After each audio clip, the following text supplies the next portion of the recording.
Good evening, good evening. Good evening. Good evening. What's up?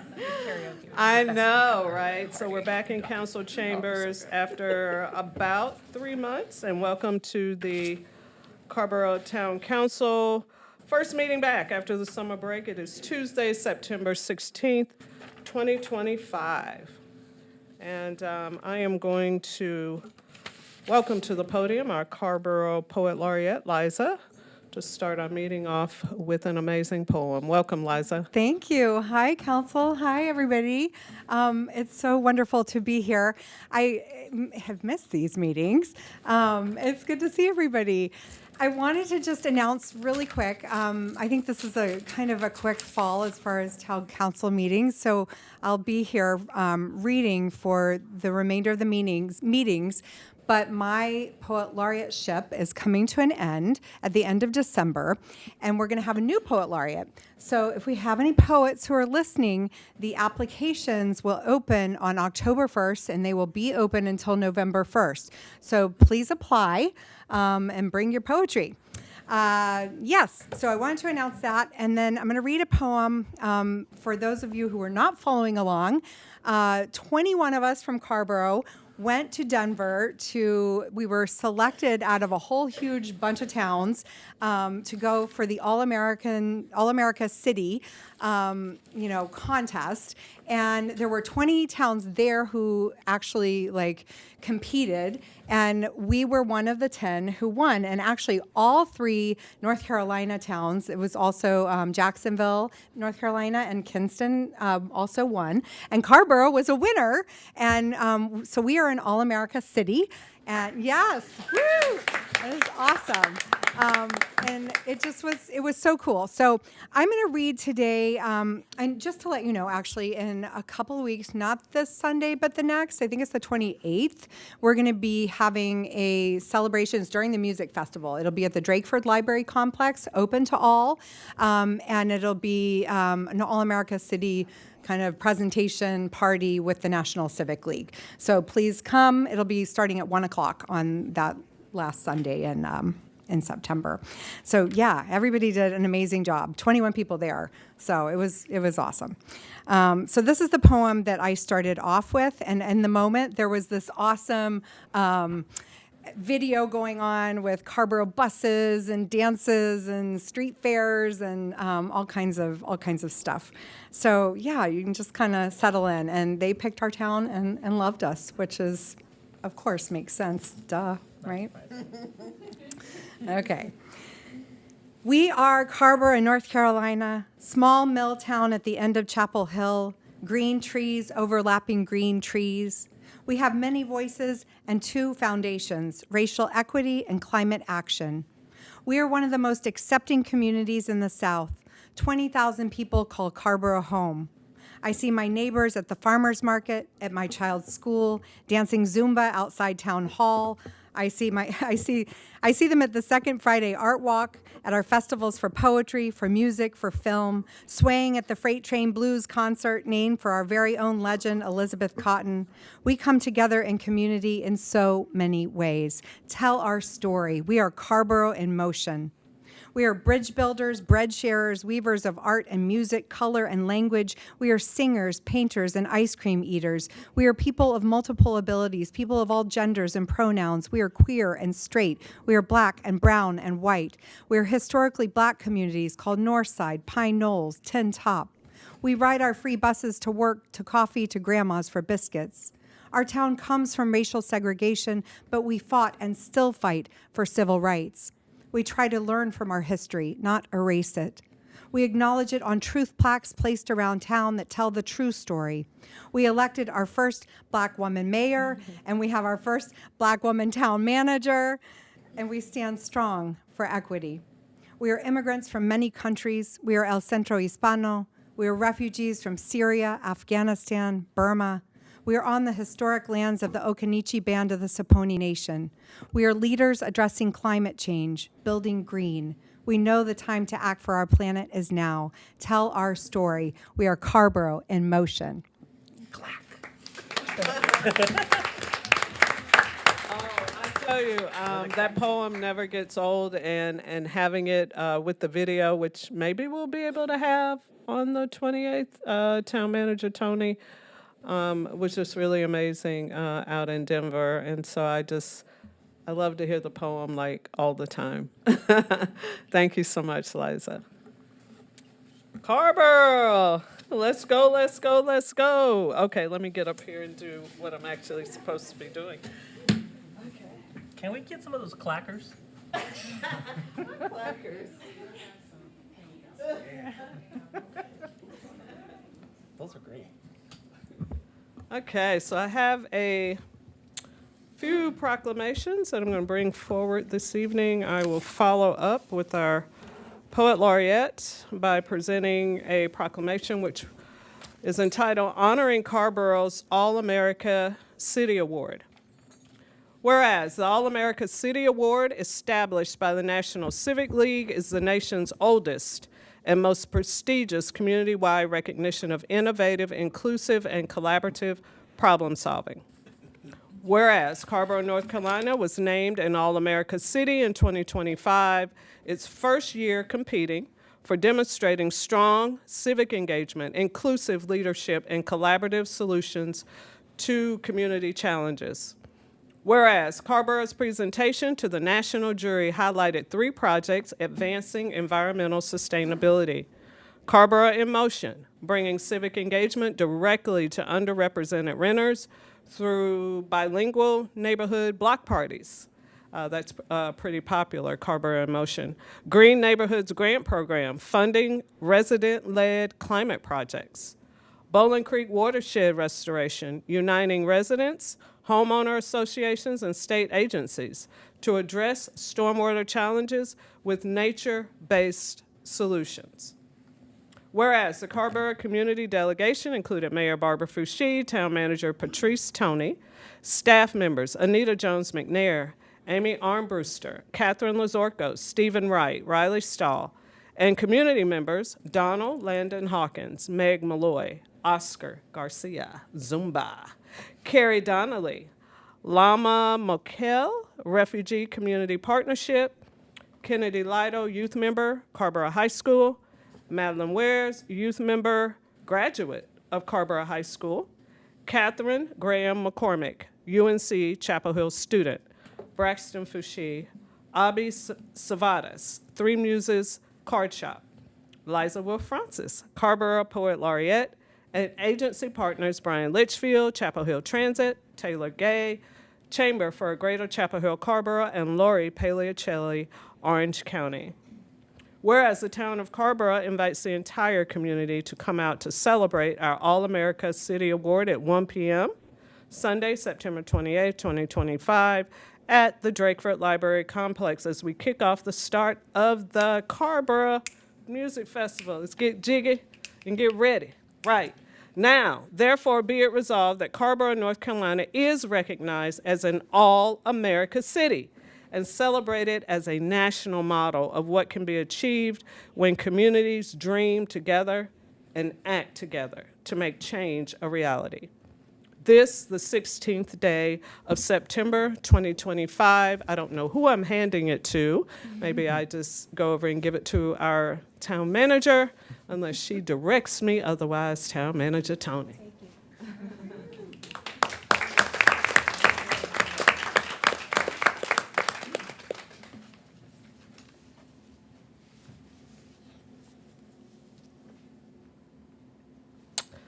Our next proclamation is for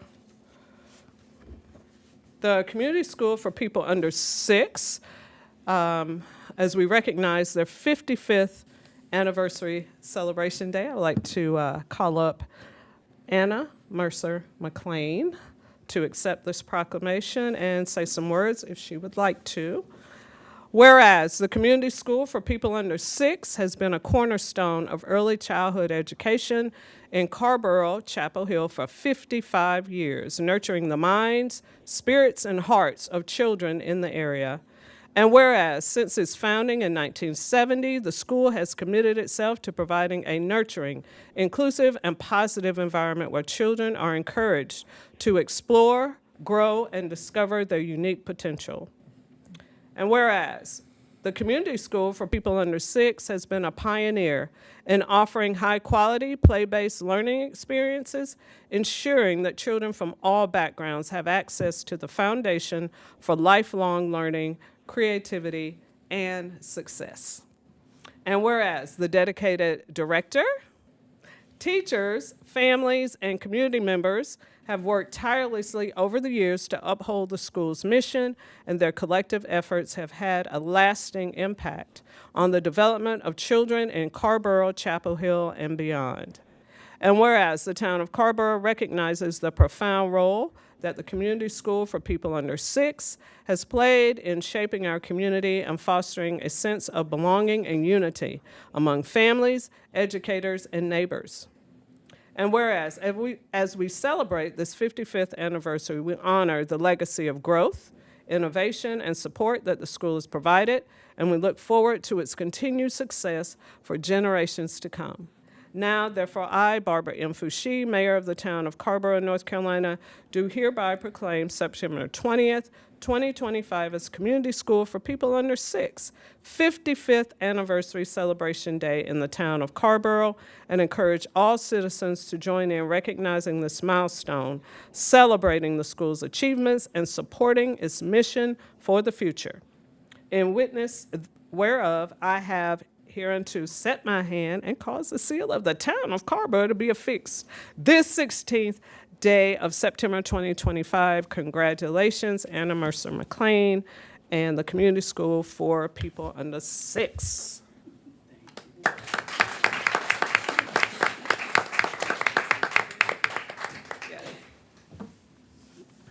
I just want to say thank you. It's been a while since I've been here in front of the town of Carrboro, but this gives me the opportunity to come and say thank you.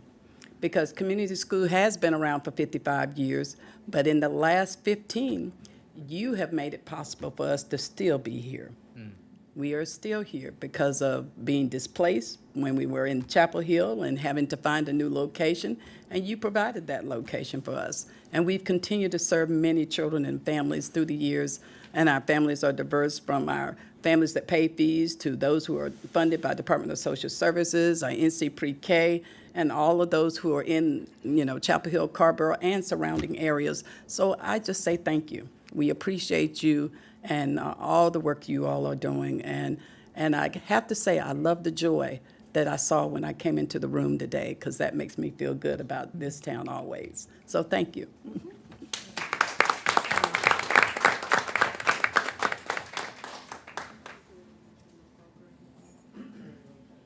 Well, I can. Okay, that's fine. If you want me more, tell more. Just when it's occurring. Oh, so our 55th anniversary is this Friday, our celebration. It will be at the Blue Hill Event Center, Extraordinary Adventures on Elliott Road. If you are interested in coming, it's on our website. Our mayor is our special guest speaker, so we would love to have you at 7 o'clock. Thank you. And I have a grandson birthday, so I'm gonna go now. Okay, all right, thank you, Anna. Okay, so the next proclamation is for American Pharmacists Month. Samantha, are you here? Hi, Samantha. All right, welcome. American Pharmacists Month. Whereas pharmacists and student pharmacists from the University of North Carolina Eshelman School of Pharmacy actively serve the Carrboro community through outreach events, including providing free blood pressure and blood glucose screenings at the Carrboro Farmers Market multiple times each year. And whereas during these events, pharmacists and student pharmacists counsel patients on how to interpret their readings and empower them with practical strategies to improve their health, including pharmacologic approaches, I'm tongue-tied, such as diet, exercise, and lifestyle modifications. And whereas these services make preventative health more accessible to Carrboro residents, while strengthening awareness of medication use, chronic disease management, and wellness, And whereas pharmacists' expertise in medication therapy management, combined with their accessibility in the community, positions them as key partners in improving health outcomes and reducing healthcare costs. And whereas the American Pharmacists Association and the Carolina Association of Pharmacy Students have declared October as American Pharmacists Month to recognize the contributions of pharmacists and student pharmacists nationwide. Now, therefore, I, on behalf of the town of Carrboro, do hereby proclaim October 2025 as American Pharmacists Month in Carrboro, North Carolina, and encourage all residents to join us in recognizing and celebrating the valuable contributions of pharmacists and student pharmacists in our community. This, the 16th day of September 2025. I'm sure a lot of us have contact with pharmacists either for medications or vaccines. And so we appreciate the pharmacists that work in our community. Samantha, would you like to share a few words? Oh, yeah, I can. So, Thank you. Yeah, I just wanted to say thank you on behalf of the UNC Eshelman School of Pharmacy for the continued partnership with Carrboro. Taking our students to the farmers market is a highlight and tradition of our outreach program at our school, and it's something that a lot of first year through fourth year students look forward to. So thank you for the continued support. Thank you. you're welcome. I have one more. I don't think anyone is here. It is for Diaper Need Awareness Week. Whereas diapers are essential for infants, toddlers, and young children who are not yet toilet trained and necessary for participation in early education programs, childcare, and daily life in Carrboro. And whereas national research reports that 1 in 2 families struggle to secure enough diapers to keep their children clean, dry, and healthy due to insufficient income, and families here in Carrboro are not immune to this challenge. And whereas addressing diaper need in Carrboro strengthens families, reduces poverty-related stressors, and fosters healthier, more equitable communities that reflect our town's long-withstanding values of inclusion and care for neighbors. And whereas the Diaper Bank of North Carolina, in partnership with Carrboro organizations, schools, and service providers, has provided and distributed 115,616 diapers to Carrboro families, ensuring that children are clean, dry, and healthy. And therefore I, Mayor Barbara M. Foushee, do hereby proclaim September 15th through the 21st, 2025 as Diaper Need Awareness Week in Carrboro, and encourage all residents to support efforts to end diaper need within our community. I thank the Diaper Bank of North Carolina, along with Carrboro partners, volunteers, and donors for their vital service. This, the 16th day of September 2025.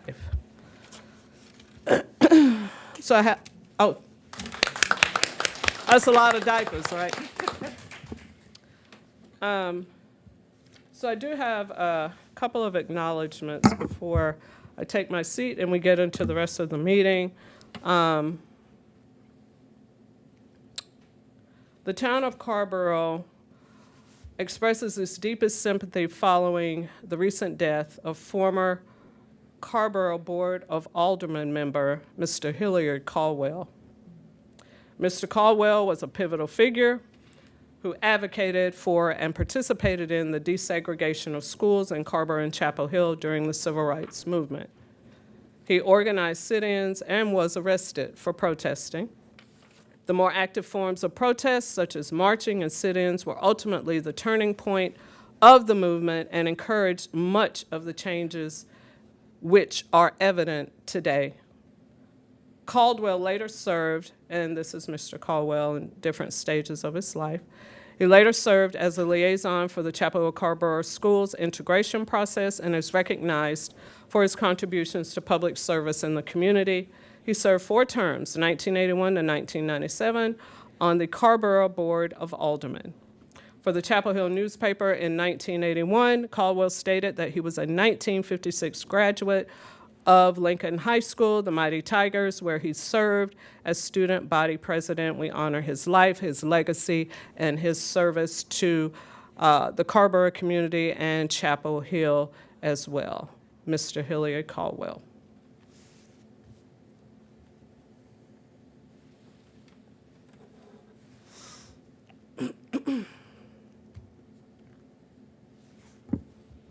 Thank you, Mr. Joyner, for sharing those photos.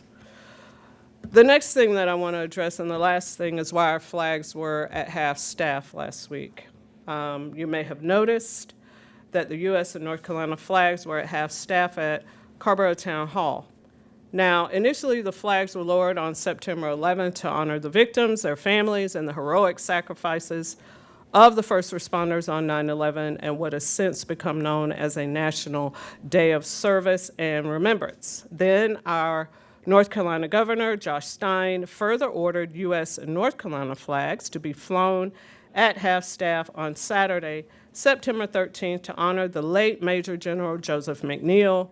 The order was made to recognize his death and mark the day of his funeral service and interment in his hometown of Wilmington. Now, Mr. McNeil, he was a civil rights activist. He was a member of the Greensboro Four. While a student at North Carolina A&T State University in 1960, he and 3 other black freshmen staged a sit-in at a segregated Woolworth's lunch counter in Greensboro, an act that helped spark a nationwide movement against segregated facilities. Secondly, honored for his military career, McNeil served in the U.S. Air Force and rose to the rank of Major General. The town of Carrboro, we do realize that the flags being at half staff last week generated some questions and concerns. The lowering of the flags, for the reasons that we stated, did coincide with several other major events in the country. We are truly living in some really tense times. Emotions are running high, and I do believe people are more sensitive about issues. So personally, for myself, I'm taking safety very seriously these days. That's all I'm going to say about that. And I'm staying vigilant in the wake of ongoing political violence, which seems to be the order of the day, particularly the start of this year up until now. There should be a universal condemnation of political violence as we work to preserve our democracy together. Now is not the time to sit in silence. If you see something, say something, do something. Understanding and respect of each other can go a long way in these times that we are living in.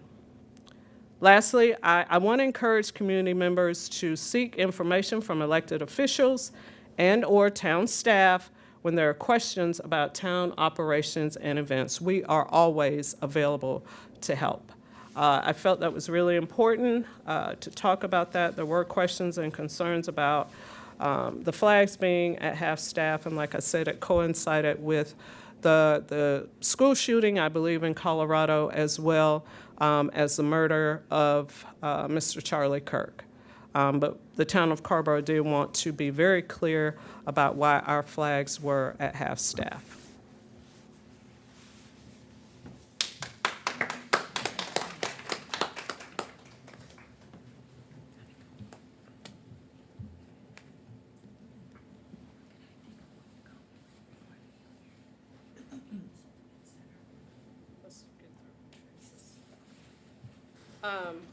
Actually, I'm going to take a moment here before we get to your update, Town Manager Tony. It's been, it's been a heavy time, and as much as we want to look away, we absolutely cannot. We are faced with many things, many issues that have had some impact in our community, and I do want to allow some time for council members to, and you're not required to say anything, but those of us that want to make comments about anything, about what I talked about, I mean, we're going to allow some room here for that right now.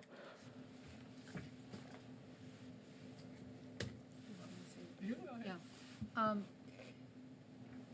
I knew Hilliard Caldwell, and I worked with him not only when I was an educator in the Chapel Hill Carrboro City Schools, but also when he was on council on the Board of Aldermen. I voted for him. And And I would just ask council to consider referring his name to the Truth Plaque Committee, that his home at 1235 Hillsborough Road or at Martin Luther King Park recognize his contributions. Hilliard was the one who brought forth the interest and the significance of purchasing the property at Hillsborough Road for the Martin Luther King Park. And it was because he lived in the neighborhood and he knew that there was no other parks right in that area for all the neighborhoods. But more importantly was his work not only during the civil rights era, but with the school district. He was a very important thought leader and resource when we were working on the Multicultural and Diversity Task Force. So I would like council to consider making the referral to the Truth Plaque Committee to honor him. Thank you. Thank you, Councilmember Haven O'Donnell. Anyone else? And if there's no one else, we're just going to move right on to the rest of the meeting. And Town Manager Tony, to your update. Good evening, Mayor and Council. I was just going to reiterate the Sunday, September 28th activity at 1 o'clock where we'll celebrate our All-America City win. Also just want to thank my staff, the Public Works Department, our Fire Department, Emergency Management, Police, and all the staff that chipped in and was resilient due to the tropical storm Chantal, and to the council members who were on the ground helping communities get out of this crisis of a storm. So I just wanted to give a shout out. We have a great team. We are resilient and just really proud of the work of our team. Thank you so much, Town Manager Tony. Oh, I thought I saw you raise your hand. For that update, and we will talk more about Tropical Storm Chantal, but I, along with the rest of my colleagues, certainly echo your comments about being appreciative about our staff. We did get a lot of positive comments about our town staff and how you guys were on the ground and just readily available throughout the aftermath of the storm. So thank you for that. We are down to public comment. I do have 2 people signed up for public comment. We give 3 minutes for public comment. And I am going to start with Diana. Diana wants to speak on orange literacy, ceasing yes, Diana, come on up. Ceasing operations. Tell us about that, Diana. Welcome. Yeah, thank you and good evening. My name is Diana Daniel Laurenti. I'm here with volunteers and former staff of Orange Literacy. I worked at Orange Literacy here in Carrboro for 9 years. It was my passion. Until last month when staff were given only 4 days' notice by the board that we no longer had jobs and the organization would be ceasing operations. Orange Literacy provided a unique cost-free service to low-income adult learners with the support of dedicated volunteers, tutors, grants, and donations. We offered reading, English, math, digital literacy instruction. We helped students prepare for the GED for citizenship and improve their prospects for better jobs. Until last year, we also ran a family literacy program for non-native English speakers to support parents and prepare their children for school. These programs changed lives. I saw that while I was there for the 9 years, but now they are gone. We have contacted the leadership at Orange Literacy because we were told they were ceasing operations, but their website is still active. I don't know who their students are because we were the program staff. So the website is up. Our staff pictures are still on there. Donations still can be taken in. We've emailed the board president, we have emailed the executive director, and we've gotten no information. So I just want to be here and be transparent and let the Carrboro community understand what's going on, because we did provide such a unique service to these students. Does anybody have anything else they want to say? Okay. So I just wanted you all to be aware of what's going on, and again, how we're not getting any answers. Thank you. Thank you, Diana. I appreciate you letting us know about that. Thank you for your public comment. I have one more person signed up about the Lloyd Farm property. Gretchen? Where's Gretchen?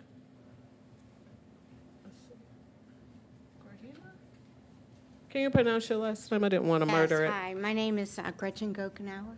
Gokenauer. Gokenauer, yes. Thank you. And, Welcome. Thank you, Council, thank you, Mayor. I am speaking, and this is my humble personal opinion as a citizen of Carrboro, that I would like everyone to please reconsider another vision for the Lloyd property, 35 acres, because it's been 6 years since we've revisited that plan. Please revisit the June 26, 2019 council meeting, which was the Toms Creek watershed update. It's very important to talk about the things that have been happening or had happened in Toms Creek. And this is a development of 35 acres that are currently working lands with trees, ponds, elevation, and floodplain for the upper Toms Creek watershed, which is surrounded by the Barred Owl neighborhood. There are 2 spring-fed ponds on the highest elevation of the property of the boundary nearest to Old Fayetteville Road. Those are spring-fed ponds. And if you really want to build something, how about a residential zoning that would actually put the first 5 to 7-story high-rise complex with views of Anderson Park, that pond, the mature trees of the property to the west, and the town center to the east. There could be a rooftop restaurant on this building with the best sunset views. There could be families near schools. There could be that bike path that was promised from Main Street to Anderson Park. There could be a fitness gym there, a centralized garden market area. There could be a bike pedestrian overlook bridge from Old Fayetteville Road over to the commercial site, which already has a grocery store, that could say, "Welcome to Carrboro." Consider this intersection as the east-west gateway into Carrboro. So I celebrate Carrboro's Build Green and nature-based solutions, and please revisit the information on the Toms Creek neighborhood. Thank you very much for listening. Appreciate it. Thank you, Gretchen. We appreciate your comments. Those are the only people I have signed up. Are there others who have public comment about any item that is not our public hearing item? No one else? Okay. So we'll go ahead and shift to the consent agenda.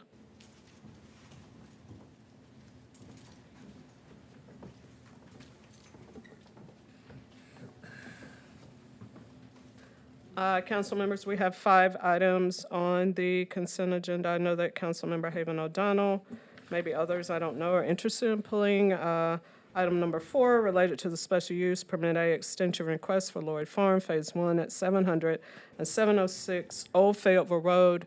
I think Councilmember Haven O'Donnell had mentioned that she wanted to pull the item and push it to a future meeting. I believe the SUP expires October the 24th. I do think we have time, I guess is what I'm saying. So can I get a motion, council members, for items 1, 2, 3, and number 5? Madam Mayor, I move items 1, 2, 3, and 5. Seconded. So it's been moved and properly seconded. Thank you, colleagues, to move items 1, 2, 3, and 5. Are you ready for the question? All in favor, please say aye. Aye. Any opposed? Motion carries 7-0 for 1, 2, 3, and 5. And we're going to go back to number 4, which there's been a request to pull this item and put it on a future agenda. And Mr. Joyner, I understand our next council meeting is October the,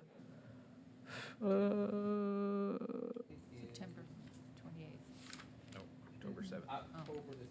October the 7th. And Councilmember Haven O'Donnell, this item for discussion? I would also, there's several questions that I would like to direct to planning on, the information, I'd like more information on the background on the item, where it stands today. So if I could send in those questions ahead of the meeting. So council members, are we okay with moving this item to the October 7th agenda? Questions, Councilmember Haven O'Donnell has some that she will send through to the town manager and probably us too, everyone. And also, this is an opportunity if there were any other questions about it. Oh, everybody okay with moving? Go ahead, Mayor Pro Tem now. I'm happy for the opportunity to discuss this a little bit more. The decision predates my time on council, and I was actually talking with some other colleagues about possibly revisiting this. And so I don't think there's a problem with pushing this. But I guess it's valuable possibly to say, up front that my understanding of the way that we were asked to interpret this extension is that this has been a quasi-judicial designated special use permit, which of course Mayor Fucci and Councilmember Haven O'Donnell would remember, and that statutorily we are currently lacking an extraordinary reason to reconsider a previously made decision.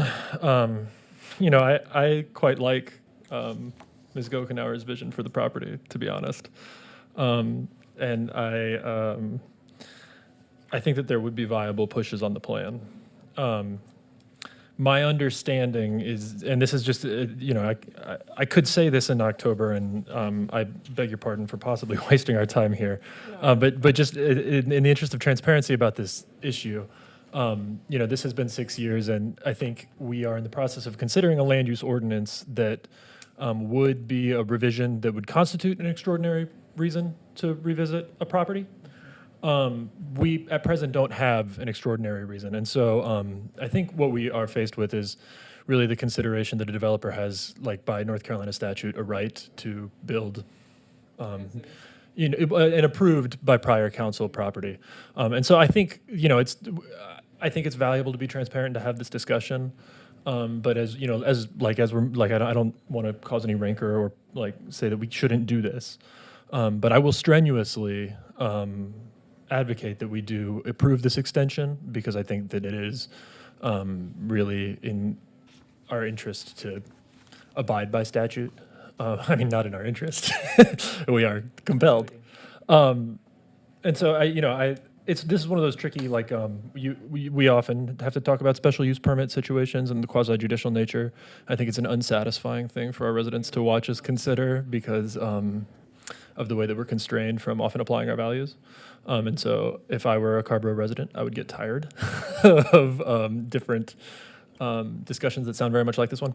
All to say, we hear y'all, and so I just do want to, I think a lot of us here, there's context behind this discussion. And I think that we will, my personal feeling is we have to push this forward. And so if we need to do that in October, that's fine. Like I say, information is information. But my understanding of our legal position is that there's only one outcome here. Right. Good. Thank you, Mayor Pro Tem. Now I'm going to go down to Councilmember Posada. And just for clarification, if we want to move it to another meeting, I mean, we can do that. It would be ahead of the SUP expiration date, which I believe is at the end of October.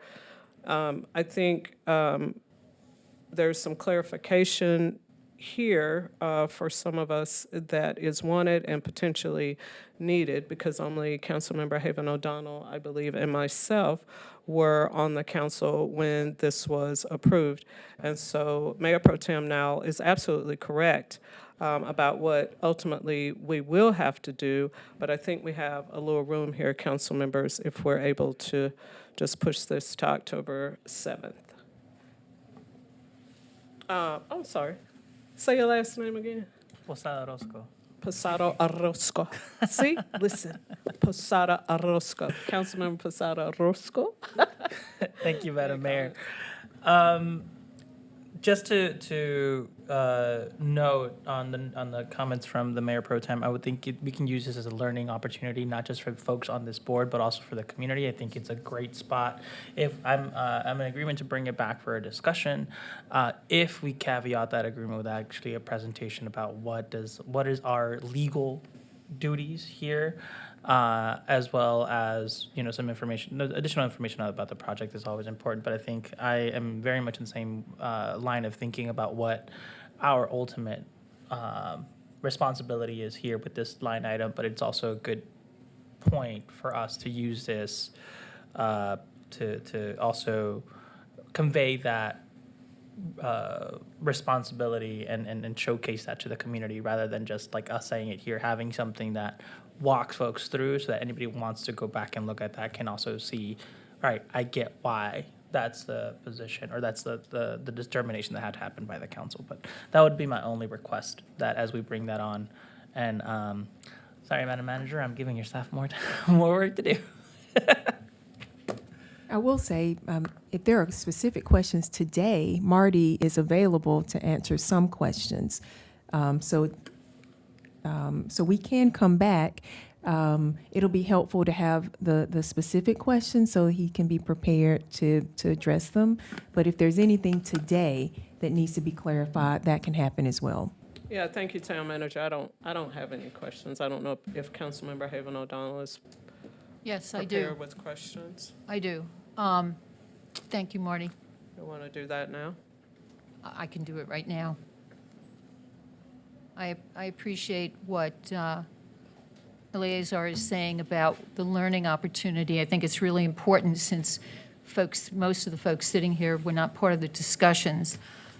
A lot has changed since 2019, especially when it comes to stormwater. Stormwater was a concern regarding Lloyd Farms then.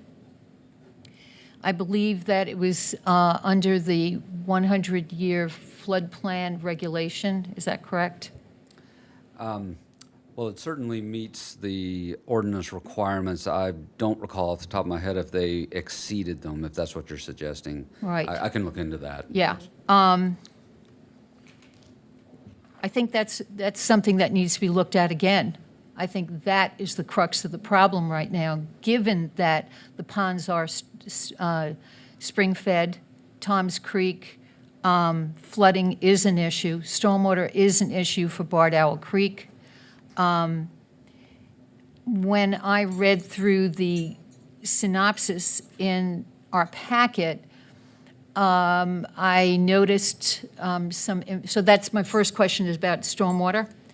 And how things have changed and what we've learned and what our vulnerability is now that was different. The second question I have regards some of the decisions that rode with the approval, that the information given in the packet refers to the Harris Teeter part of the site. I know that Ellis sold his part of the site, which was going to be for senior housing. And I'd like to know if that's included in this extension, or if it's not included in the extension. That's key.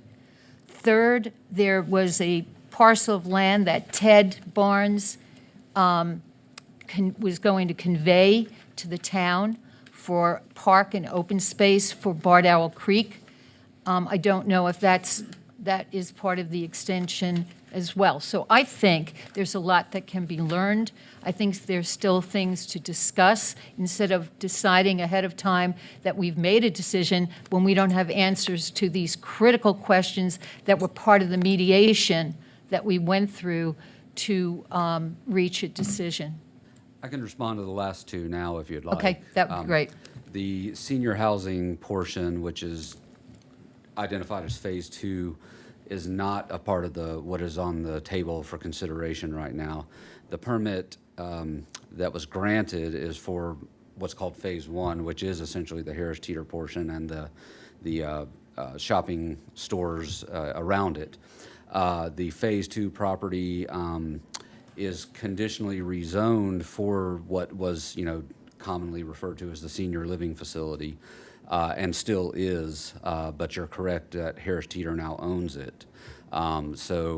Just to be clear, there's not been a special use permit issued for anything except Phase 1, which is the Harris Teeter and the stores around it. So how would that change what could happen on that part of the site if Harris Teeter owns it now? They would have to revisit the conditional rezoning of the property to change it to something other than a senior living facility. Okay. And eventually get a special use permit to develop whatever they're asking to develop there. Okay. So there's more to this than meets the eye on that. What about the other parcel? That, Tina and I did look at that language ahead of the meeting tonight. That is tied to the issuance of the first building permit. So when and if we get to issuing a building permit for Harris Teeter or whatever it may be, they have to dedicate there are two parcels before we issue the building permit. Right. Yeah, and I feel it's really important for this whole council to get into the weeds and understand how those agreements were built for the special use permit and understand what rides with it. Okay. Yeah. Yeah, thank you. Thank you for that clarification, Marty. And so Councilmember Haven O'Donnell, I would say that the council may be ready. We're talking about Phase 1 here. We're not in Phase 2. So I'm wondering, yes, Councilmember Merrill. I actually just had a legal question that I don't necessarily need answered right now. Do you want? But I did want to go ahead and plant the seed. Just maybe Go we could ahead. get some. Just because there seems to there's unclear language in the document that was part of the agenda and what's actually in the LUO. In the agenda thing, it says an extension must be granted. In the LUO, it says permit issuing authority may extend. So this may actually be a crossroads. I don't know, but I will just. If we could get some clarity on, are we obligated to extend this, or they have spent less than 10%, which in my reading of the LUO says that we do not have to grant this extension if we don't want to. So I think it is worth considering, especially considering how much change has happened in the meantime. So just some clarity on what our obligation is, or opportunity, depending on how you see it. Nick, do you have anything? Talking to the microphone, thanks. Can you hear me through this? Uh-huh. Yeah, I believe it is discretionary under the circumstances Always here. has been. Otherwise, we wouldn't have it before us. Right. Yep. Okay. But I mean, a denial of an extension cannot be arbitrary and capricious. The flip side of that is that it would have to have a very reasoned basis for the denial. Right. Just a clarifying question. I mean, presumably the comprehensive plan that we've adopted in the meantime would be reason, that be? a legitimate reason to reconsider? Well, I mean, they were granted a special use permit under the circumstances at that time. Right. And so that what is happening later doesn't seem to me to be a basis for changing anything. Okay. I mean, I understand that it may be something that you all are thinking about, considering and the like, but not as a basis for denying an extension of time. Okay, well, sort of, but we can talk more about it later. I don't need it all right now, but. Marty, did you want to come up and? I just wanted to add something? provide one additional piece of clarification. Even if, and your discretion as to whether to extend, even if you don't extend the permit, the whole property has been conditionally rezoned for Phase 1 is a Harris Teeter with stores around it. So that would effectively mean they could come back and ask for a new special use permit rather than extending this one. Or perhaps change what they want to do, but that would involve revisiting the conditional rezoning, which is set for the whole property, excuse me. Just thought that would help clarify. Thank you, Marty. Did you have a question? Councilmember Palmer. Thanks. So this would be the third extension because it was issued in 2019, it was extended in 2021, and again in 2023. Do those previous extensions have any bearing on this one? Have we set any sort of precedent by extending in the past? I don't view it as am I in this? Is this thing working? I don't view it in terms of a precedent and what you've necessarily done in the past. It is a fact that you've continued it before. Presumably, when you continued it before, you had the circumstances set out before you as to why. But I wouldn't worry, Mr. Palmer, about a precedent-setting thing here. Thank you, Nick. So council members, so we can move on. So there are two options here. We're either going to grant the extension by a majority vote of this council, or we are going to punt the item to October the 7th. And I'm asking, what is your pleasure? Because now I wouldn't be clear on why we would move it to October 7th. I see Councilmember Frey. Madam Mayor, my understanding is we've taken it off of the consent agenda. We should move it to a future session so that we have an opportunity to get questions answered and discuss. That is fine with me. Everybody good with that? Yeah. So do we don't need we need a motion for that to move it to the future meeting? Can we please have a motion for that? Yep, sure can. I'll move it. Okay, Thank you. Second. all right.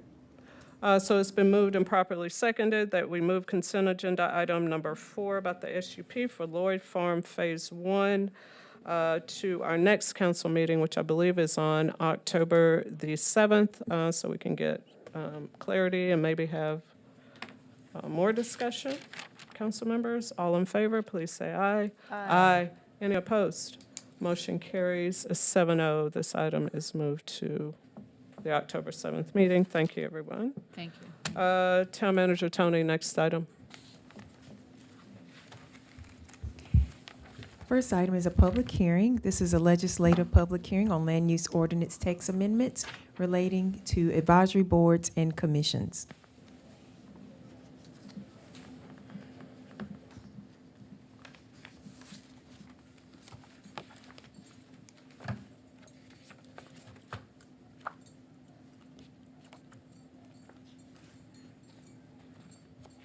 And while Tina is getting our presentation up, I'm going to go ahead and open the public hearing, and then we'll go ahead and hear from our town staff, which is Tina. Welcome. Thank you. Good evening, everyone, Mayor, members of the Town Council. Welcome to the fall semester and our first public hearing. It's been a while since we've done one of these, so I've added a couple of cliff notes in the process just as a reminder of the steps. This is a legislative public hearing, so no swearing in is needed.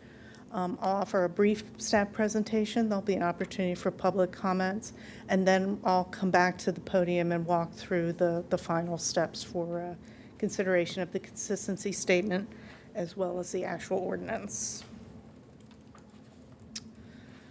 So for some of you who've been on the council for a while, this is kind of the culmination of a series of text amendments and discussions about the advisory boards. First, to consider consolidation, and then as part of that membership, in an effort to be a little bit more consistent among the different advisory boards, as well as to try to kind of pull together those boards that have similar duties and charges. Those amendments, both to the land use ordinance and to the town code, were adopted last fall. Since then, we have some new staff on board, and we've been kind of working through those changes and have noticed a couple of refinements, and we bring those refinements to you tonight. And the bullets outline the key elements if the amendment was to move forward as presented. And the big changes here, a annual training requirement for our two boards that are required by state statutes. That's the Planning Board and the Board of Adjustment.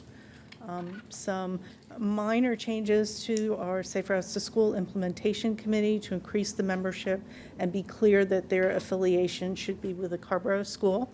I'm delighted to share that we are working closely with the consultant to update our Safer Routes to School plan, and we are well aware of the issues associated for Carrboro residents whose children go to school in Chapel Hill, and we are working on that. But because the plan will only focus on those 5 schools in Carrboro, we feel that membership for parents and students who go to those schools are important, and so that's the purpose of that change. There's also a couple of other tweaks related to the Climate and Environmental Advisory Board, both to expand their scope and to clarify some of their membership. And as reference, we provided an annotative or a tracking example of the ordinance if you want to see those specific changes. And that's an attachment C. I think that starts around at page 100 or 101. So as always for a legislative decision, we look to consistency for our adopted plans and policies, and we have the comprehensive plan to look for it now. And I've identified a couple of sections for you, identifying the Safe Routes to School Implementation Committee in particular, as well as kind of consistency and clarity with the roles of the advisory boards as part of the legislative process. And so this is the same comments that are in the consistency ordinance, just a little bit changed in the order, but the same items are there. So in terms of your procedural notes, again, text amendments are legislative decisions. A public hearing is required prior to making a decision. We've sent this on to Orange County as required by our joint planning area agreement, and comments from the relevant advisory boards are included in your packet. So I'll pause for now and then allow you to have that opportunity for public comment, if any, and then I'll come back to the podium to walk you through your decision process. All right, thank you, Tina. So the public hearing is open. Staff has done their presentation. Are there any members of the public here to speak on this item?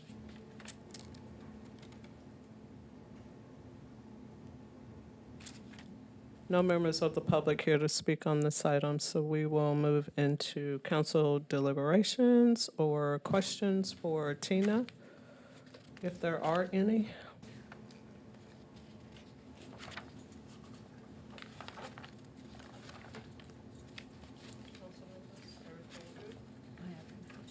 Oh, okay.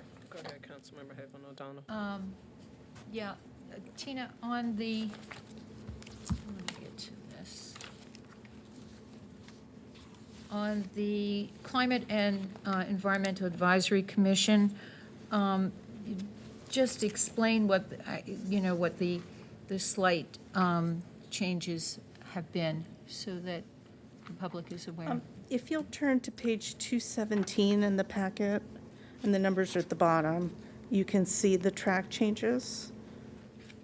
Yeah, I've got that, but And so the first section, 15-45, speaks to kind of minor changes related to membership and the appointment cycle of having members serve for so many terms so that there's a rotation.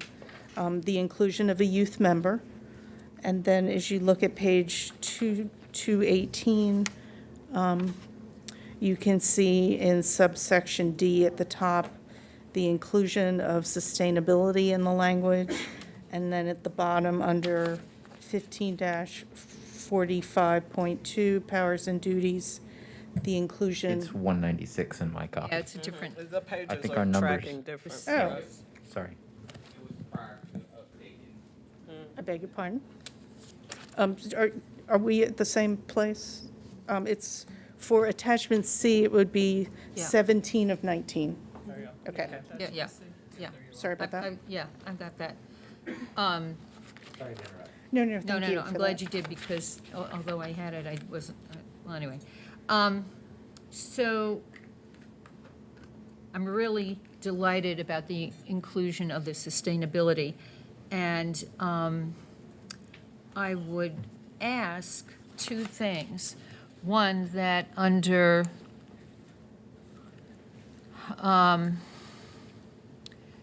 Article 3D, that we add public education and engagement to providing expertise and input, just to clarify that the expertise and input is not just at the, at the committee level, but it's part of what the mission of the committee to the council and the town are. Okay, just to, And- if I may, just to be Yeah. clear, so this is under 15-45. Point two. Oh, point two, okay, under the chart, okay, I see it now.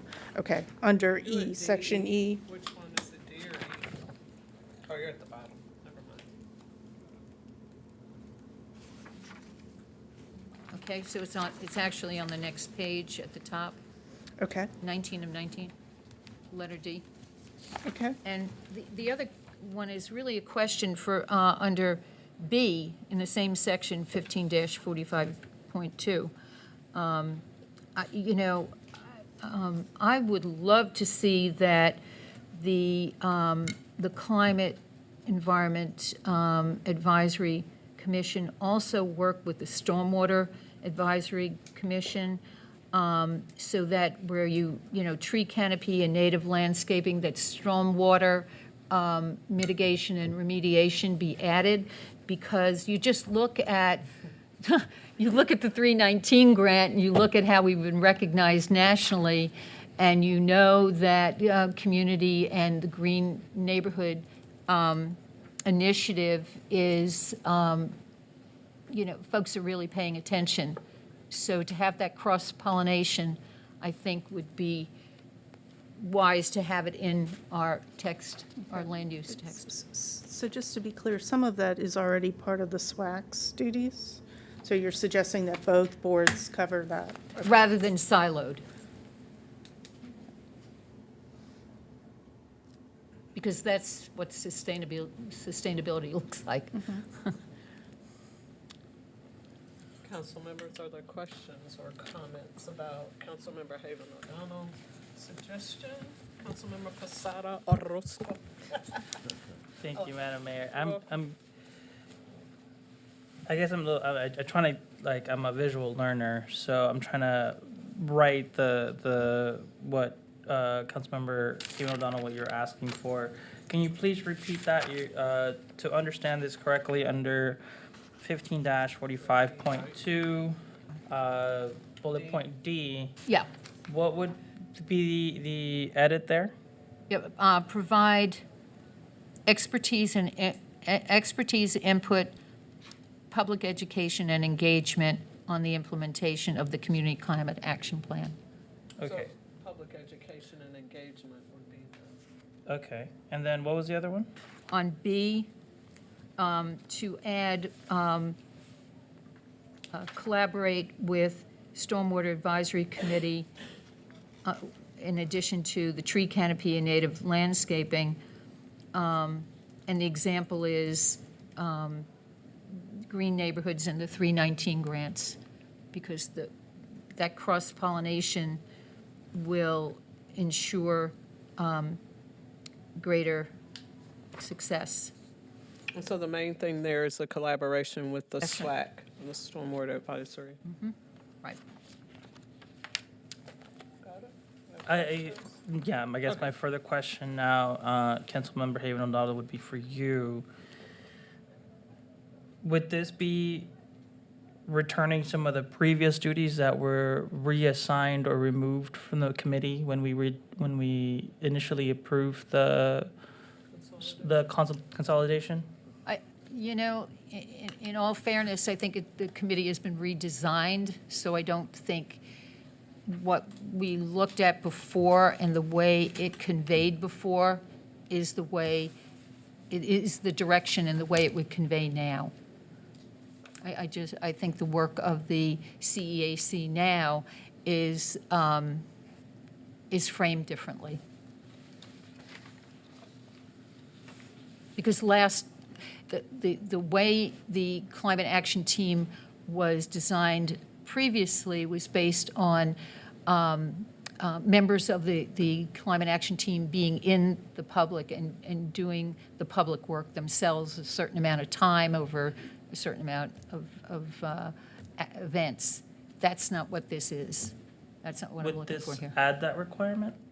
No, not at all. This is saying that when we talk about providing expertise and input, we're also helping through our own sustainability office, identifying public education and engagement things that need to be out in the community. So it's based on content, not being the people who are delivering it. And I think that was the mistake that happened last time. So for clarity, I'm sorry, Councilman Posada, one second. I yield back. Are you? Okay. So is this kind of allowing the CEAC to be out in community and do events and things of that nature? Is that what it is, public engagement? That's what it was. But it's not that now, so we're moving away from that. Right, and it has moved away from that. Now, what I'm saying is if we're asking for the CEAC to provide expertise and input, we're also asking for them to help frame the public education and engagement, the content. With the sustainability office. Exactly. Oh, okay, Amy's office. Right. Okay, got it.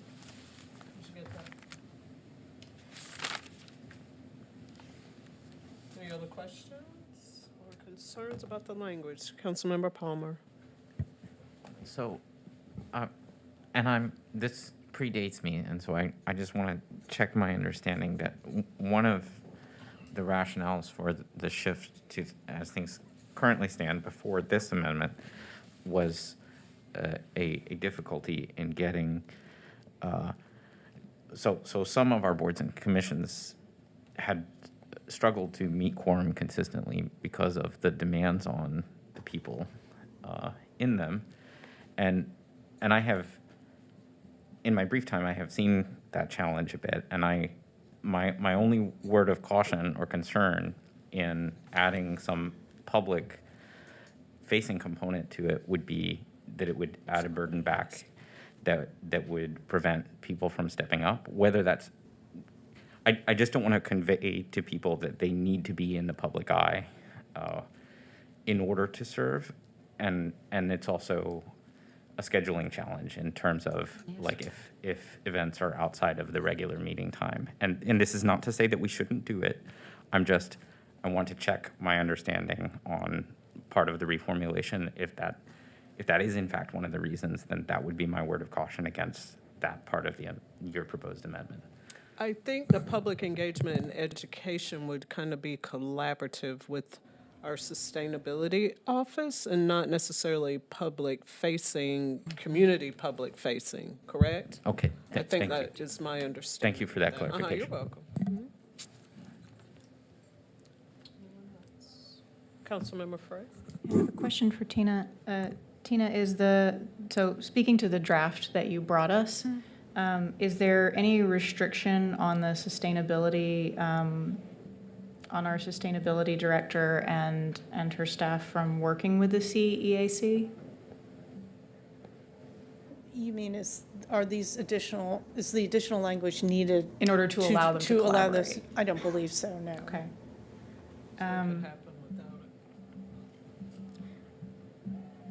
Based on that, I personally, I'm not seeing a need to change it at this time. I think that what we're talking about here is actually encompassed by the language we've already got. For instance, they're already directed to provide expertise and input on how to implement the Community Climate Action Plan, which already includes being able to give staff advice on public outreach, which I think is what's intended. So I would suggest that we stick with the language as provided by staff at this time, but I'd be happy to revisit this. If there's any trouble, if the CEAC experiences any limitation of their ability to collaborate, then we should come back to it. But I think we reorganize these boards in part to have greater clarity around the duties of each. I think we should hold that for a little while and let the boards and staff see how that goes for a little bit longer. Thank you, Councilmember Frey. Any other comments, council members?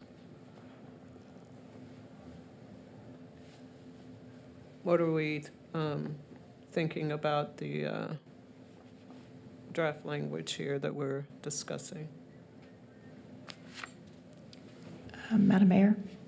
I wanted to bring up for discussion some comments that I heard during the joint review meeting, and ask what folks think about the Safe Routes to Schools membership limitation. I think staff have addressed this, but I wanted to bring it to the table and see if anyone else had heard from community members or had other input around that. This is a question of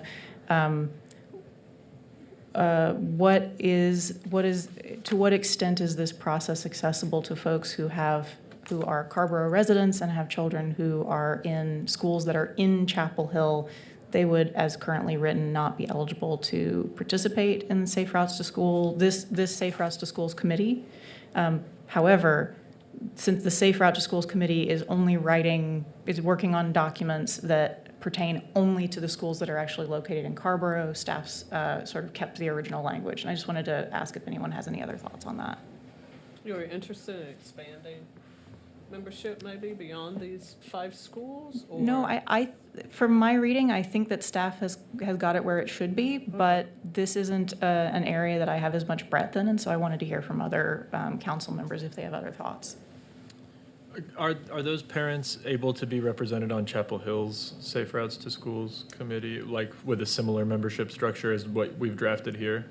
So I don't want to speak on behalf of Chapel Hill because I'm not as familiar with their committee. I know they have a transportation committee. I don't know if they have a specific Safe Routes to School committee. I mean, our meetings are public, and so any parent is welcome to come and participate in the meeting. And technically, the Safe Routes to School is a subcommittee, so they're not voting anyway.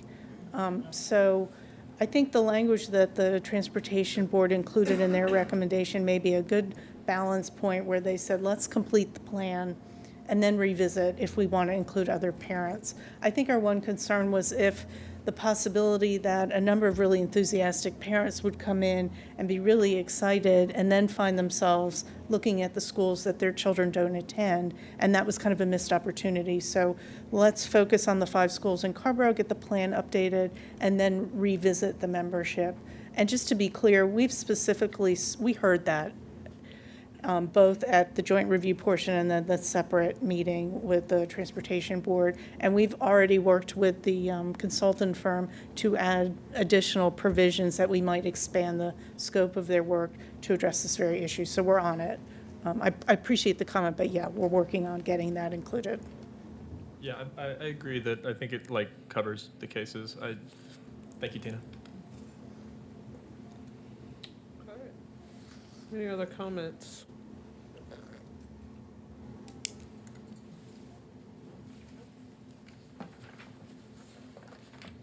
And so we have a resolution for consistency attachment A and the draft ordinance attachment B. If there are no other comments or questions about anything, and the only changes that I have heard was from Councilmember Haven O'Donnell in section 15-45.2. And if we're willing to accept those changes or not before we move to the resolution for consistency and draft ordinance. Is there something else, Councilmember Haven? I mean, you're pairing them. I'd really, let's look at B first. Yeah, I did mention that earlier in trying to gauge interest from council members about the amendment here. Council members. Are we talking about B? If we're talking about B, could I hear your draft language again? I'm sorry, I didn't write it. Can you run through it again? I was just Councilmember going, Haven O'Donnell, go ahead. within tree canopy native landscaping, to add collaboration with Stormwater Advisory, Stormwater Advisory Committee, and you just leave it at that. And D? And D, I don't know why there would be any controversy in adding public education engagement for content purposes, not for public event action. I think it's really important to underscore public education and engagement, especially in this time, and highlight it as one of the guiding principles of the Climate and Environmental Advisory Commission. I just think having those words in there right now mean more than they ever needed to be expressed before. Thank you, Councilmember Haven O'Donnell. Was there a question, Councilmember Posada Orozco? Thank you, Madam Mayor, and I appreciate your naming my full name. I know that most of y'all on this board have heard me say that when we sit in these chairs, we don't represent us, we represent the community, and I like and appreciate your effort in addressing me in my full last name, so thank you for that. Anyway, to Councilmember Haven O'Donnell, your, again, the proposed for B, if I'm reading this correctly, we would be adding in collaboration, so would that require now, and I guess this might be a question for staff, would that require then the CAC to meet with the Stormwater Advisory Board to make a recommendation? I'm thinking of the logistics here, right? If part of the charge is to collaborate with them in order to make a recommendation, my train of thinking is they would both have to be at the table in order for a recommendation to be done. Does that clock with, should the language be changed, regardless of the intention, would then the language require that to happen? I think there would be benefit of having them meet together for collaboration. And we do have other examples where we've put for advisory boards, include one meeting with these two boards for collaboration. We didn't do it in this one. We could. I think that's up to the interest of the council. So am I understanding correctly? We add that requirement to, or like that language to this particular bullet point in order for a recommendation to be done, since we are charging them to collaborate with the Stormwater Board, they would have to be meeting at the same time in order for any recommendation to be done? I think if I was to add that, I might not add it in that particular location. I Gotcha. might either make another section, another subsection like a G, or put it where F is, and then bump existing F down one to G, just to make it a little bit cleaner, because that discussion of collaborate doesn't quite match the other items in the sequence there. Thank you for that. Yes. So I'm in line with the previous comments of Councilmember Frey. I think the edits that are coming before us are sufficient at the moment. I think we do want to, I'm in line of letting these changes go into place, making sure like if anything needs to come back and be added, I'm happy to revisit at this point. But the way I'm looking at these two amendments, or proposed amendments, because they haven't been taken up by the board, there's just not, for me, not enough here to be able to support that at this moment. If I may, I offer had a one question thought for you to try too. Go ahead, Tina. bring it home. part of the benefit of the joint review process is to have all the advisory boards in the room, in the meeting together, so that they all hear presentations at the same time. And that's a great way to begin to facilitate these conversations. I think between the final item here, F, which essentially says, and anything else the council directs them to do, and the benefit of having staff that work closely together, I think there's certainly opportunities if there's a particular project or a particular initiative for the council to say, we would like to be sure that these two boards work together on this. And I think that opportunity is always here, even without adding that additional language.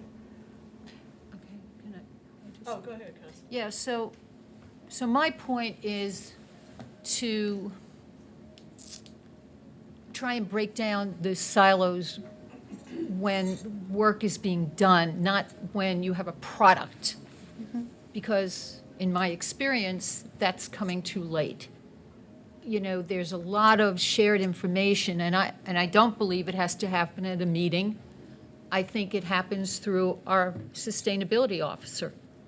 You know, but to know that there's the expectation that stormwater will be sharing with the CEAC and vice versa is closing a gap that will naturally not occur at the beginning, but occurs further on down the line in the process of conversation. So that's the reason that I've made this recommendation. Thank you, Councilmember Haven O'Donnell. And Tina, did I understand you correctly? It just kind of sounded like what Councilmember Haven O'Donnell is suggesting here with these two amendments. It may just happen organically on its own, and that we really may not have to put it in writing, or did I not hear that correctly? I think a lot of it can occur organically, you know, on its own. I think the one perhaps benefit of spelling it out is really more for advertising membership, because then potential members who sign up to apply for these boards have have an understanding of the full range of their duties. And so if you have someone who has an interest in stormwater, they might now know that they could either apply for the SWAC or apply for the SEAC and cover those same topics. So I think that might be the strongest argument for adding the language. You know, I don't want to suggest that we keep bumping more things to October. This isn't time sensitive, other than the hope of getting more applicants for the Safe Routes to School Implementation Committee.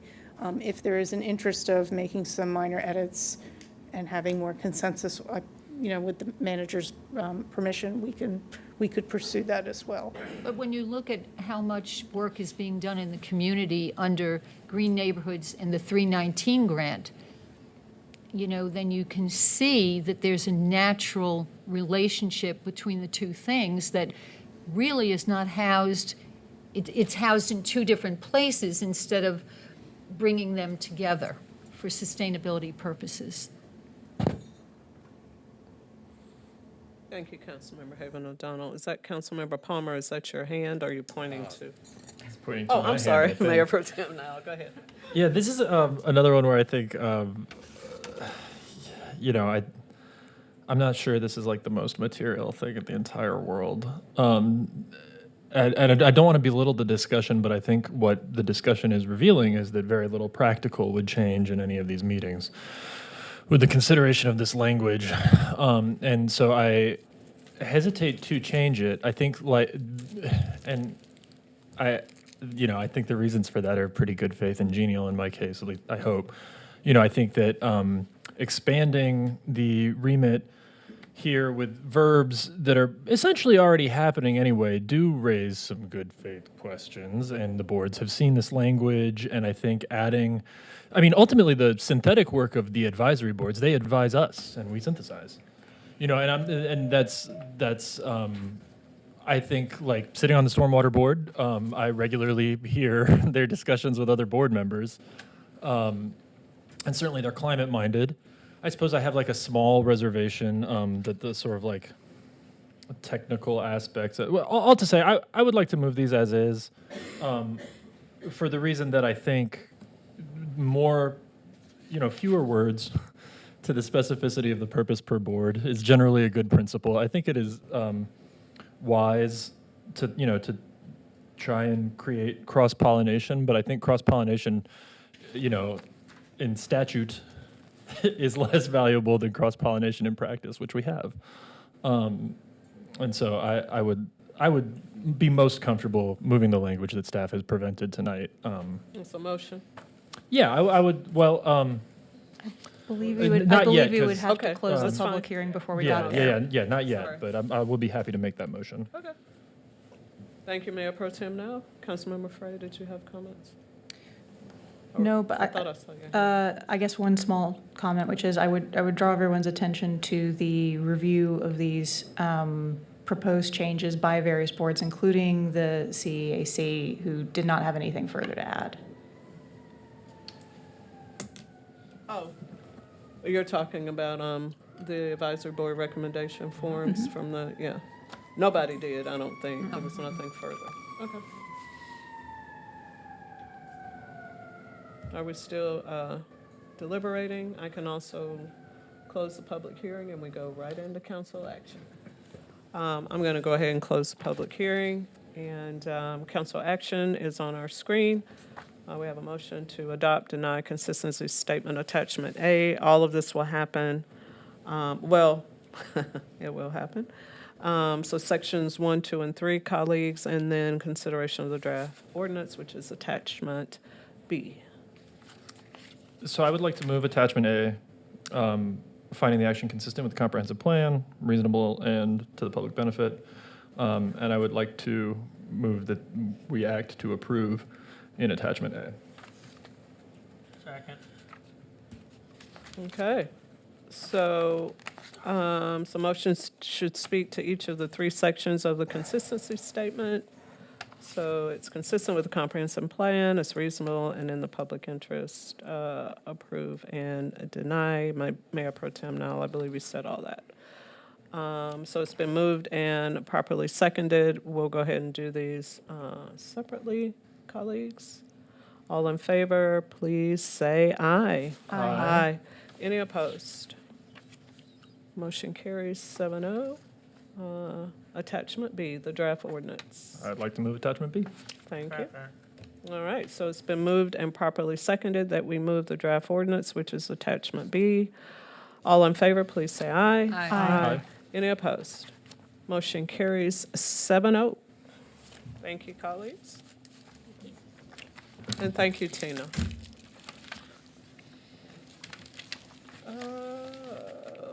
Town Manager Tony, we're down to the general agenda. Next item. Yes, the general agenda has 2 information items. The first item is an update on the Tropical Storm Chantal response and recovery. It also gives the fiscal impact to the town's budget and provides a plan for rebuilding in a more sustainable manner. So Chief Potter will be up first, then followed by our finance. Our CFO is under the weather, so Daryl will present the finances, and then Amy Brewster will present the sustainability recovery efforts. All right, welcome, Chief Potter. Good to see you. Good evening. Good evening, Mayor, members of council. I wanted to provide a brief overview of the town's response and ongoing recovery efforts following Tropical Storm Chantal. We will then shift focus to a review of municipal damages and losses and our post-Chantal electric vehicle plan. Before we get started, this storm was an unprecedented meteorological event for our region. Our resources and our resolve were tested. However, I can report that while the impact was severe, our emergency protocols functioned as designed, and our interagency partnerships proved indispensable. This briefing will cover the storm's evolution, its impact on our community, and our coordinated response. Before we get started, I want to highlight that on July 3rd, the National Weather Service issued a briefing that said there was a 40 to 60% chance of formation at that point in time. So that was 3 days before. On the 4th, the tropical depression was formed and Orange County was placed in a cone of uncertainty. At that point in time, the kind of worst that we were to see would be 1 to 2 inches, with most of the damage being to our east. July 5th, the forecast remained largely unchanged. July 6th, or I guess overnight of the 5th into the 6th, is where we saw the forecast shift west, where we were more concerned for our area. There was a flood watch issued at that time. However, we were still calling for a maximum of 3.7 inches. That was the reasonable worst-case scenario, is what the Weather Service said. The next update that we got was at 6 p.m. on July 6th, and that was when they said 6 to 9 inches overnight. And that was a threat escalated significantly, and that escalated our actions as well. So while that sounds scary and that sounds like a pretty terrible forecast, what actually unfolded was much, much worse. Rainfall totals were 9 inches across much of the area, and in isolated areas over 10 inches across parts of Orange County. I'd also like to highlight the rate of precipitation during this event, and that truly was unprecedented. That rate of precipitation caused on-the-ground conditions to deteriorate far more rapidly than anyone could have predicted. The flooding exceeded even the most severe meteorological predictions. When they were making these predictions, they used many models and they put them together, and none of the models predicted the storm basically parking over Carrboro and in other areas in our region. According to data from the National Oceanic and Atmospheric Administration, the event surpassed 500-year flooding across the entire area, and in some areas surpassed the 1,000-year flood levels. On July 6th in the afternoon, Orange County established an Emergency Operations Center, or an EOC. That was a virtual activation to coordinate resources throughout the county. Immediately after the change in forecast at 6 p.m., our resources began to flood in, and we initially established an area command for Carrboro, which was communicating with Orange County through their communication center in order to provide response and rescue needed in our area. Also at 7 p.m., our 911 dispatch centers became inundated with phone calls. That is when calls started coming in for trees down, power lines down, motor vehicle accidents. We had several accidents, especially people driving into trees because of how hard it was raining. Starting at 7 p.m. until about 3 o'clock in the morning, Orange County 911, over 7,953 calls were placed to the Orange County 911 Center. Ooh. Some of those rolled to other neighboring agencies. Some of those where voicemails were left, and then we had to follow up with those after the event. For context, during that time period, generally, they may receive 150 calls on a normal night. So it's really, really overwhelmed those resources. At 11 p.m., Orange County transitioned to an in-person activation to manage the escalating threat.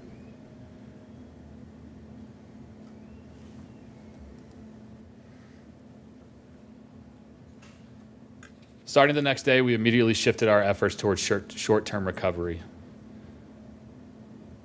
Our town personnel worked with Orange County Department of Social Services for case management and to ensure urgent and emergent needs were met.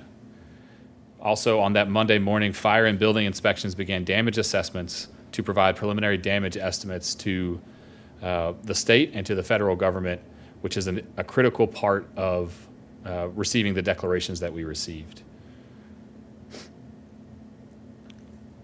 Beyond that, we transitioned to a long-term recovery in the days and weeks later. Immediate damage assessments and social services support transitioned to long-term recovery efforts guided by a multi-agency group. That group is called the Long-Term Recovery Group, and it is housed, it has representation from all 3 municipalities and the county as well to guide recovery efforts.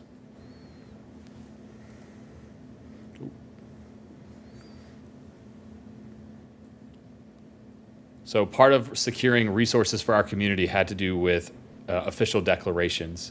On July 7th, early in the morning, a local state of emergency was declared to expedite the local response. On July 16th, Governor Stein declared a statewide state of emergency for Chantal. And on July 26th, the U.S. Small Business Administration issued a disaster declaration unlocking low-interest loans to our community. On August 5th, a Type 1 state disaster was declared, which authorized the Individual Assistance Program. The Individual Assistance Program includes financial payments directly to individuals affected by Chantal.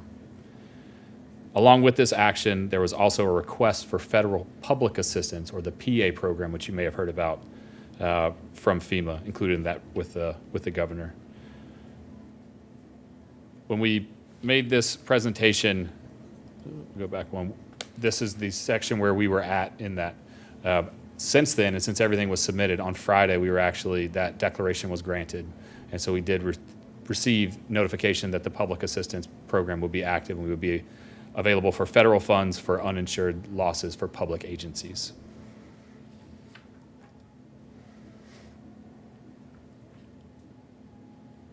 As we look at resources for our community, I want to point out that recovery for our friends and neighbors will be measured in months and years, not in weeks. So we think that we are 2 months out now, or just over 2 months out, but this is really going to take years. These pages will be updated from both the county and Carrboro to ensure that any resources that are available are shared here.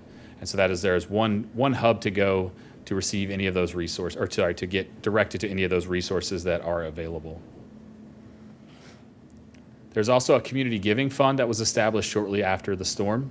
That is a collaborative effort between the county and towns to ensure donated funds are prioritized for critical needs and equitably distributed across the county. There's a group that is being handled with the long-term recovery group, and they are working through disbursement of funds and are happy to report that some of those funds have already been issued at this time.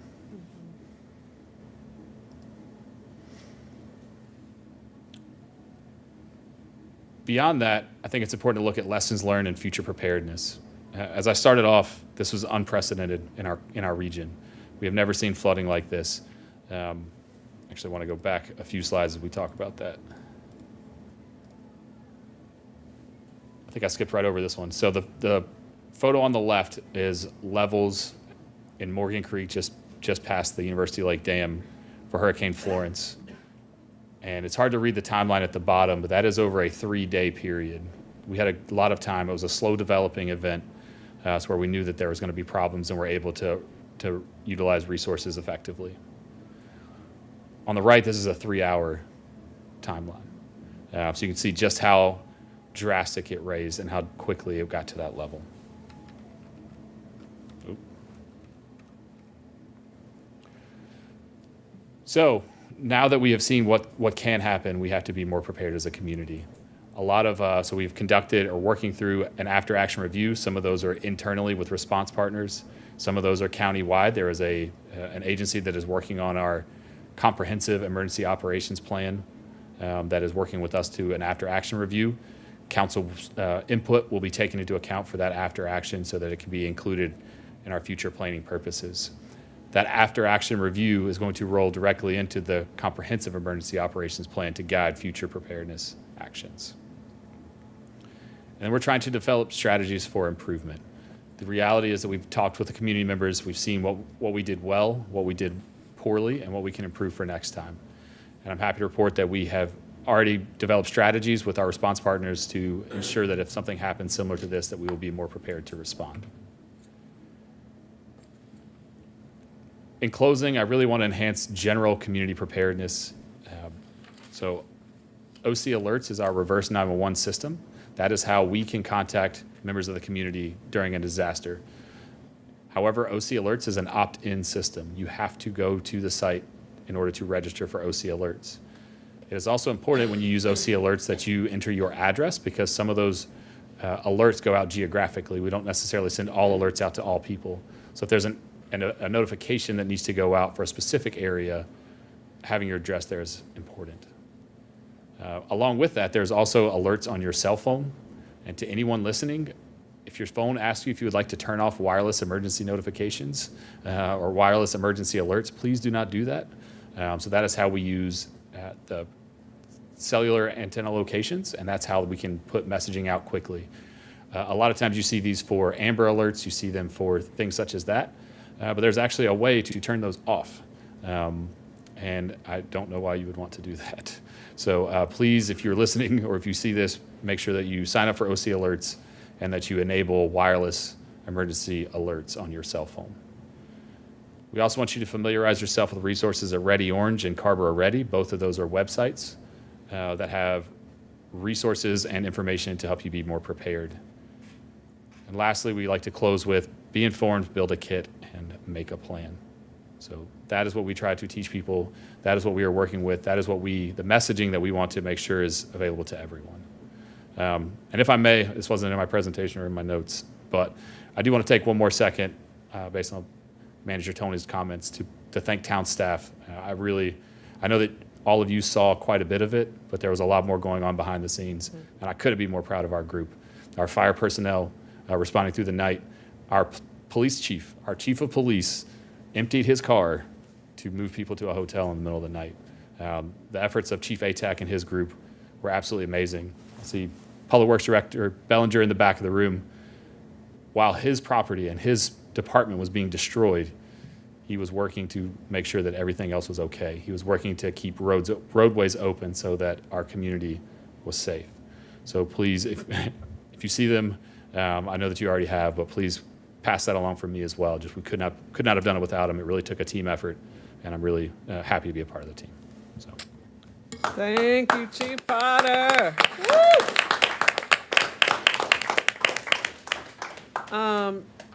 Don't leave the podium. And Mr. Keys, hold on for a second. I know you're ready. Council members, do you want to ask questions now, or do you want to get all the presentations and then you want to hear from everybody? And I have then a quick question. Go ahead, Councilmember Hagan. Chief, you mentioned on the preparedness, be informed, build a kit, make a plan. Is there any potential for Orange County to work with the town of Carrboro on like a, make a kit day at the Century Center where people come in and they can actually build kits? Because to say to the public, build a kit, is not the same as saying, we're going to help you to do this, because we want you to be prepared, instead of putting the onus on community folks who may not even have the resources to build a kit. Absolutely. We can look into that and see if that's something. I will say that we built a kit that we take to our Carrboro in Motion events. Yeah. Because one thing that we realized is that we were telling people to build a kit, but people didn't know what that looked like. Right.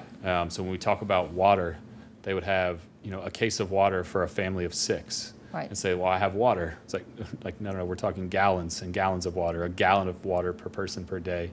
Right. So we do have a sample kit that we take to events so that we can work with the community and so that they can see what that looks like. And it's in a big tote so that they can see kind of how to prepare it and how to store it, what kind of things to look for.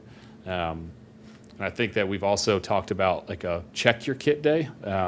One thing that we, with some community members that we talked to, they built a kit. They did what they were supposed to 3 years ago, and now they have pets, and now they have children, and that kit should have changed, and we didn't. And so I think that's definitely something we can look into. Right, yeah, for all those reasons. Thank you. Thank Absolutely. you very much. All right. Thank you so much, Chief Potter. Mr. Keys, municipal damages and losses. Welcome. Thank you, Madam Mayor and Town Council. Let's see. Just want to provide a financial overview. In terms of the damages and losses, this slide reflects several categories that I will be presenting. Town vehicles was one of the largest categories, which is estimated up to $2 million, reserved for 42 pending claims. Town buildings and contents, which includes damages to buildings, furniture, supplies, and other property contents, which estimates up to $572,000. Heavy vehicles at the Public Works location, which is estimated at $328,000. Technology equipment, which is estimated at up to $141,000. And the last category, continuity expenses, which includes leases and moving expenses, and that's estimated up to $50,000, which brings our total to up to $3 million.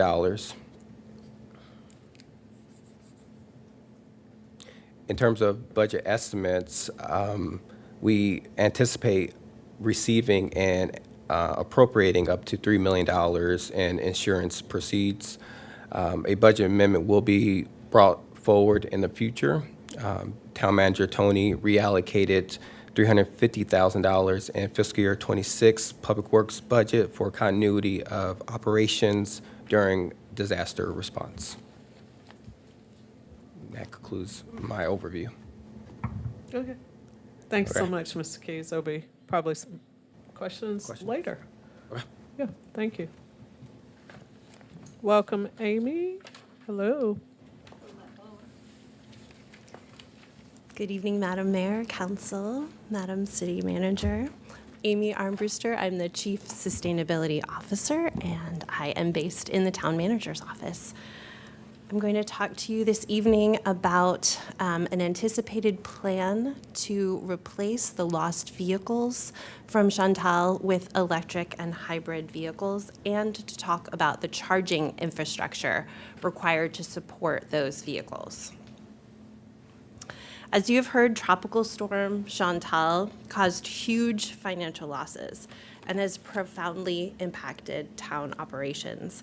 It's a testament to the work ethic and skill of our public works and other staff and the mutual aid given by neighboring communities that the losses have had limited impact on service delivery.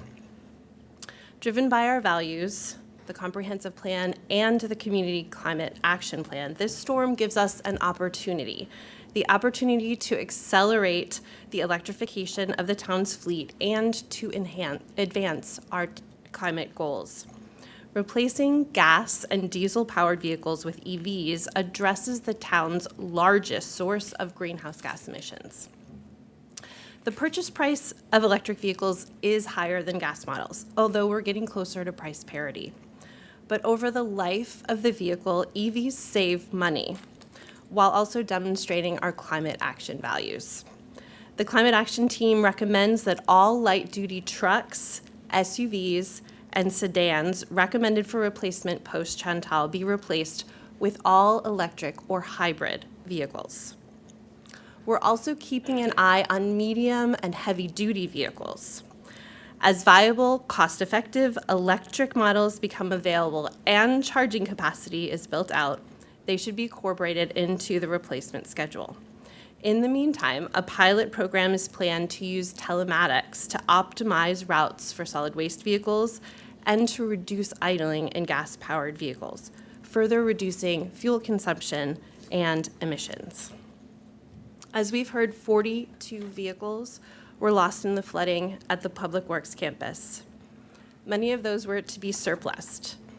Department directors and the Climate Action Team carefully considered which vehicles were service critical right now, what could wait for replacement in the next fiscal year, and what did not need to be replaced at all.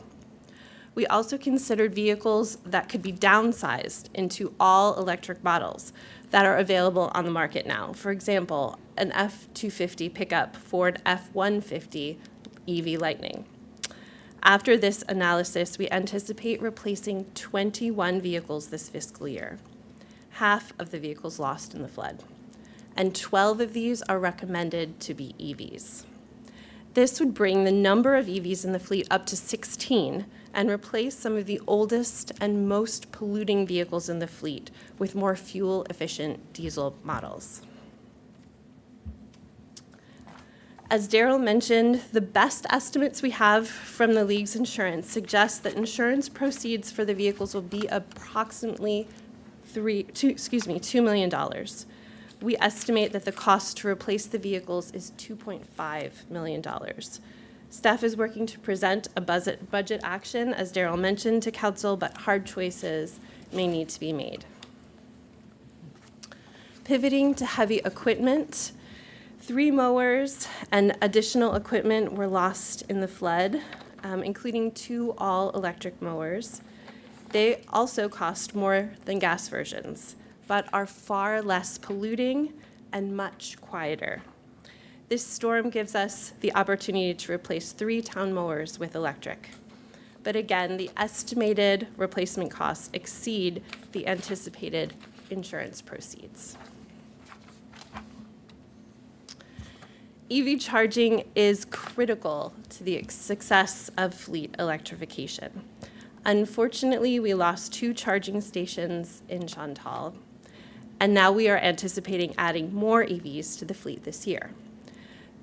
To do that, we need to add charging infrastructure in place to keep vehicles charged up and duty ready. We are in the process of adding fleet-only charging stations to Town Hall and Century Center, and we are working quickly to add more charging infrastructure that is fleet-only to the Drakeford deck. Thinking ahead, we are pursuing additional level 2 charging options and exploring the possibility of adding a DC fast charger to the fleet. These chargers cost approximately $150,000 to $200,000 and can take between 12 and 18 months to come online, a significant investment. But I will leave you with this slide. Although much of the Inflation Reduction Act's tax credit are set to sunset in this administration, the elective pay for EV chargers and qualified census tracts remains through next year. Town Commons and Town Hall are a part of the qualified census tract. Duke Energy also has prep credits that might defray the cost of level 2 chargers by up to $900. And Carrboro is still in the running for a Clean Fuels Advanced Technology grant that would defray the difference in costs between gas and EV vehicles.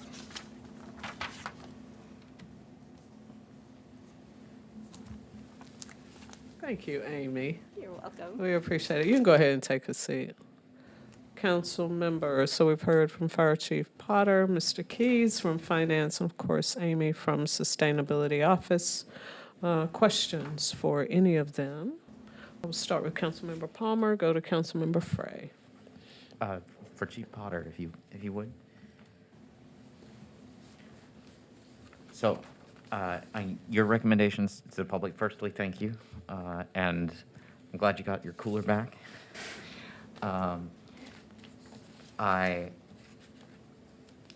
I understand your recommendations are calibrated for the general public, what everybody should do, but for people who are thinking of volunteering and stepping up in more of a way, I wanted to ask you, oh gosh, what does CERT stand for? Community Emergency Response Team, I think. What entity should Carrboro residents who want to help out their neighborhood or their neighbors the next time we get hit with a major storm event? Is that the county? Is that in Hillsborough? Can they reach out through you? They can absolutely reach out through me. So the CERT training is coordinated through the county. It's a county function. However, there is going to be a local Carrboro CERT class. I believe it is in October. It is full at this time, from what I understand. But there will be, if there is interest, we can host additional classes. This one will be hosted at the Drakeford. They are sometimes done. There is one done at least in the fall in Hillsborough every year that you can sign up for. But we are happy to share more information on how people can get involved. I think that the CERT training is helpful, but I think some of it is just generally becoming more aware, generally talking to your neighbors. You know, if we come up and you say, hey, this house needs help, that's going to direct us in a way that we could never know otherwise. And so I really like the CERT model, and being that it starts in all disasters start and then locally. And we think about that in our context, being that it starts with the town, but ultimately it starts with the neighborhood, and it starts with neighbors helping neighbors, as we saw, especially in Weatherhill Point and Canterbury townhomes after this disaster. Awesome. Thank you. Thank you for that response. And then one more item, and more than one of us up here has been involved with a very ad hoc, very informal group that refers to itself as Triangle Mutual Aid. And I just, a bit of a comment before the question, but mutual aid in municipal and in emergency services contexts has a specific meaning, right? That's other jurisdictions sending their resources to ours. And I just wanted to, from the podium, say that I think there have been some miscommunications, that people may have felt that the town did or did not do, or the county did or did not say things about them. And I think that there's some name collision that may have happened there. And so I just, if you have any comments for the members of the public who may have participated, may have volunteered under Triangle Mutual Aid, because I know I have gotten feedback from a small number of people, but from some people that felt like when Triangle Mutual Aid was mentioned, it was just a pointing without resources backing up, and I know that that's not the case. But if you would speak to it, if you can speak to that in any way. I would, I guess, point out ultimately like that we had many members of our community that volunteered through organizations such as Triangle Mutual Aid, or just showed up in pickup trucks with work gloves. Some of our communities, such as Weather Hill Point, had a neighborhood work day, and so my hat is off to all of the volunteers for the community. I think that in many cases there were people that were completely unaffected that gave their time, their effort, and their resources to try to assist. I think a number of volunteer groups assisted during the storm, and I don't want to call out one without calling out another. And if I call out one or two, I'm going to miss some other names that I forgot at this point in time. I will say that I attended a meeting with Triangle Mutual Aid on Monday evening, I believe it was, after Chantal. Learned a lot. I was able to connect with a couple of community members and get them some resources directly. And I look forward to working with Triangle Mutual Aid. Honestly, before this storm, I didn't know that Triangle Mutual Aid existed. So now that we're aware and we know the names, and we worked with them pretty closely throughout the event, I look forward to continuing that conversation as we move forward and prepare for the next disaster. Thank you. That's very good. Yeah, and I appreciate that, Chief Potter. The collaboration is key when stuff like this happens, and I appreciate you stepping in and meeting with Triangle Mutual Aid, because we don't know what the future holds, you know? Absolutely. Thank you. Councilmember Frey. Thank you, Madam Mayor. It's actually wild that it has been just a couple of months, right? It feels like longer, I think. And so I realize that this is my first opportunity to directly shout out our amazing town staff and the staff of neighboring towns from across the state who sent their equipment and their staff to help us, and to volunteers from all the way to Asheville who sent material goods and brought themselves and brought their hands to help out. So Carrboro's got a lot of gratitude to go around after this event to everybody, and thank you. Thank you so much for that, Councilmember Frey. Councilmember Posada. Did you have? Sorry, I had two I'm questions. Ready to say his name. Look, I'm ready to say his name again. You already know. Go ahead. Chief Potter, one quick question for you. I heard during another presentation, you've done a couple of presentations together with the executive director of OWASA to sort of clarify, in particular, what planned improvements are being made to our sequence of alerts, so that folks who are at high risk of flooding, again, were we to have another event like this, could get hopefully faster warning. Do you mind, since I have the opportunity for folks listening at home to hear you, do you mind elaborating a little bit on the changes that are being made? I know some of those are being made by the emergency management function and some by OWASA, but if you could summarize for the general public, I'd appreciate it. Absolutely. So what we use is a tiered response, and it's based on water levels at the University Lake Dam. These levels are identified in the University Lake Dam Emergency Action Plan. It is a high-risk dam, so it is required by law to submit this to submit an emergency action plan. That emergency action plan is in place for the structural stability of the dam itself. That is generally what that plan is designed for. We were using the same thresholds because for us it gave us a starting point, and based on what we had seen, that was an acceptable level. What we found during this storm was by the time we would have, so the dam emergency action plan references rainfall amounts of 13 inches. So that's kind of where our first trigger for considering evacuations when we get to 13 inches. And as we know now, that's too late. I think that there are a lot of factors, right? So the level of the lake pre-storm, soil saturation levels, which I never thought I would do so much research into, but the soils were saturated. University Lake has a large watershed, and those soils were saturated, and that's where some of the 10.5 plus inches of rain fell. So looking at all of that, we are looking very closely at when and how we notify the community to where even on a Hurricane Florence-like response, so what would now be in the green area is our initial notification to prepare to evacuate is what we are considering. And that way we are getting people moving in the right direction. And then when we go to yellow, that is where we would evacuate based on that level, which is just above where we saw with Hurricane Florence and well below what we saw with Tropical Storm Chantal. And so that provides time and hopefully the ability for our community members to evacuate prior to roads becoming impassable. So that was one of the things that we learned quite a bit with the storm, is that when the levels get to that point, and if we were to have issued an evacuation, they could not have evacuated effectively.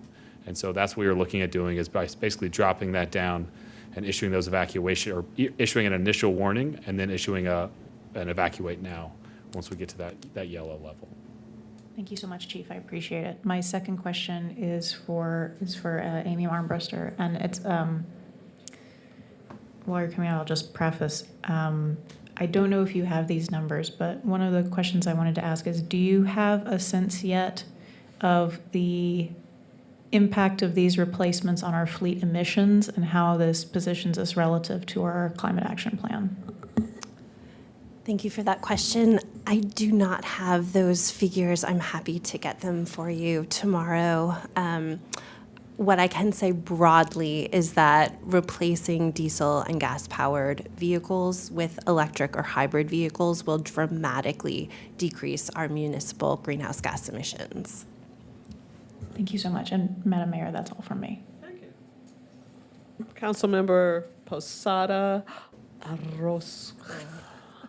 Thank you, Madam Mayor. Let me start off with echoing my deep appreciation and gratitude for everyone who supported in this event. Chief, for your leadership, for your staff, Madam Manager, for your leadership in this moment, and everyone on this dais who was out there. One of the things I talk about in my day-to-day job is using your time, treasure, and talent to support your communities.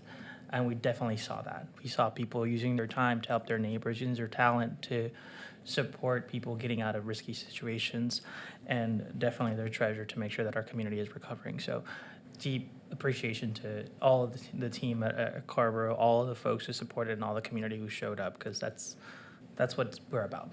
We're about community. We're about supporting each other. So that's our mission and our community in action. So again, thank you so much for that. To kind of getting to just I have one question, and again, I know that there's going to be more presentation around this, but I know that we lost 42 vehicles, 21 will be replaced. Do we have an idea of how many we're not going to replace yet, or there might be a question? I don't know who that would be for. We will get you exact numbers later. There is a replacement schedule. There are also vehicles at our fleet that were surplus, so they would have probably not been in our rotation to replace. And so right now, our priorities was the insurance proceeds and being able to replace back accordingly. Then we'll come back through the budget process and talk about our additional needs, and then see what we can get in the budget for additional replacements. Gotcha. Is the goal. Perfect. No, that answers my question. One of the things I'm definitely looking at is, well, I'll get more of those questions when I get the full report. So many of my thoughts are preliminary and probably have no basis at this moment. So I'll end with, again, just thank you. That's it. I will add that so with public assistance being, with that declaration, there may be some funds for those uninsured losses that can help offset that as we move through the budgetary process. You other questions, council members? I just had one question. I think it's for public knowledge, if for the public that's not aware, which I assume maybe everybody is for the most part, about the status of our public works facility and how they're housed now at various places throughout the community. I did see that in your update, Town Manager Tony. Is Kevin still here? Is it possible, hi Kevin, is it possible to hear from him about where Public Works is now, how they're housed, and maybe are there any plans as of yet, not yet, about placement? You don't really have, well then Kevin, I won't call him up then, but Yeah. but just for the public, for public knowledge about where they are, because they're not where they usually are. They're That's right. displaced. Well, what I'll say and reiterate, this is a resilient team, and for them to have lost everything and pick right back up, only miss one day of service is tremendous. They are scattered around the community. The administration is in the Century Center building that was vacated by our Recreation and Parks because they're in the Drakeford. We are utilizing Ode 86 some for our solid waste and street maintenance crews.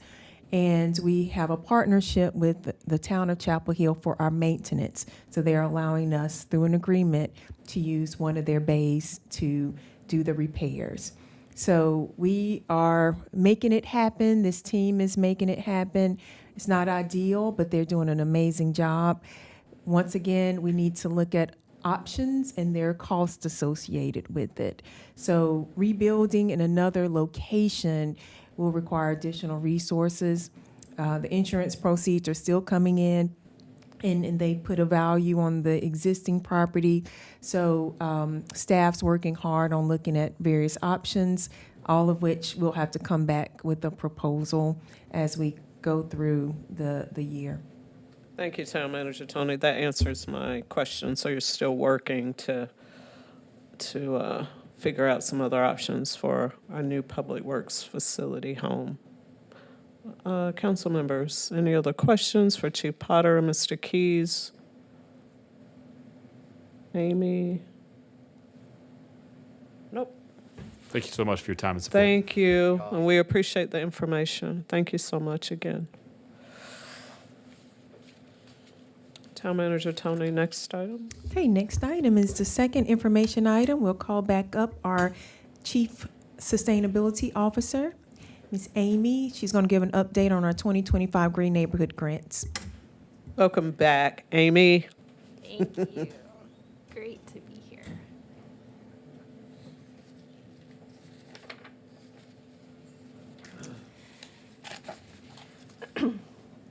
Recognizing that climate harm disproportionately affects low-income and Black and Brown communities, the Green Neighborhood Grant Program focuses on three things: race and equity, community engagement, and impact.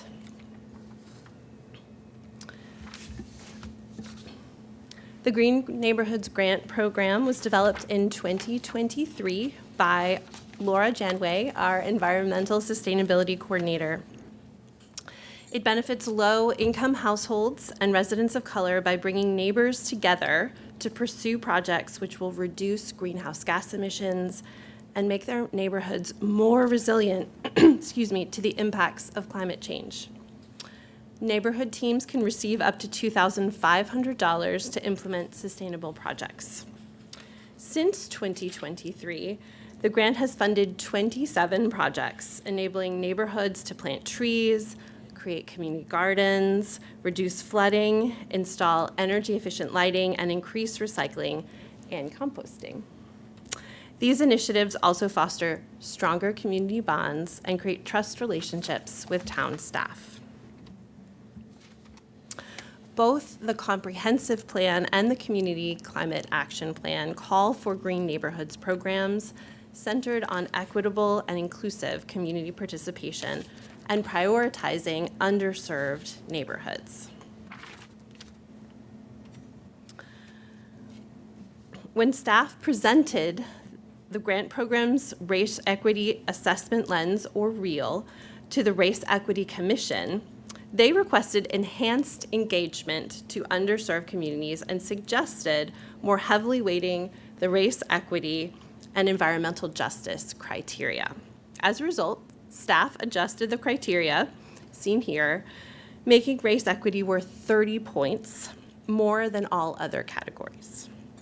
But we still weren't getting applications from our target groups. We talked to community members who raised challenges that made it harder for underinvested neighborhoods to participate. Those included paperwork. Simply filling out the application was a barrier. As well, requiring a tax ID and a large dollar insurance policy was a burden for neighborhoods, especially those without HOAs.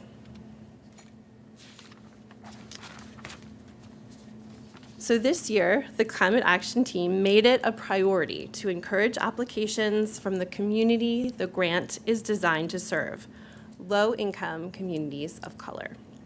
With input from the Race Equity Commission and the NAACP, information about the grants was distributed to barbershops, laundromats, churches, apartment complexes, and information was shared with key local organizations, including the Jackson Center, RENA, and the NAACP. Yard signs were placed in key intersections, posters were hung at town information centers and by the poster guys, and information about the grants was posted on the town's website and on social media. Climate Action staff worked side by side to help some applicants complete their applications and granted deadline extensions so that all applicants could finish their applications. As a result, we received applications from a diverse range of new communities, including Collins Crossing and the community at Alabama Avenue. For the first time, more than half of all of our applications were from low-income communities.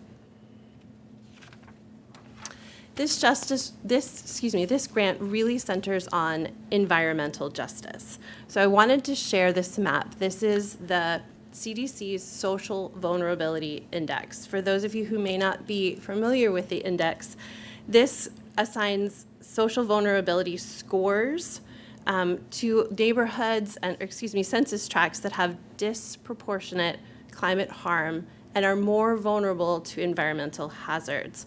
This is Carrboro's qualified census tract. And I wanted to just read a couple of statistics. The higher the number equals worse outcome here. So considering the SVI score, which takes into considerations various factors such as socioeconomic, race and ethnic minorities, and housing and transportation, these census tracts in Carrboro are in the 88th percentile for economic loss to building value resulting from natural hazards in North Carolina. They are above average for fatalities and injuries resulting from natural hazards, in projected flood risk, and in lack of green space.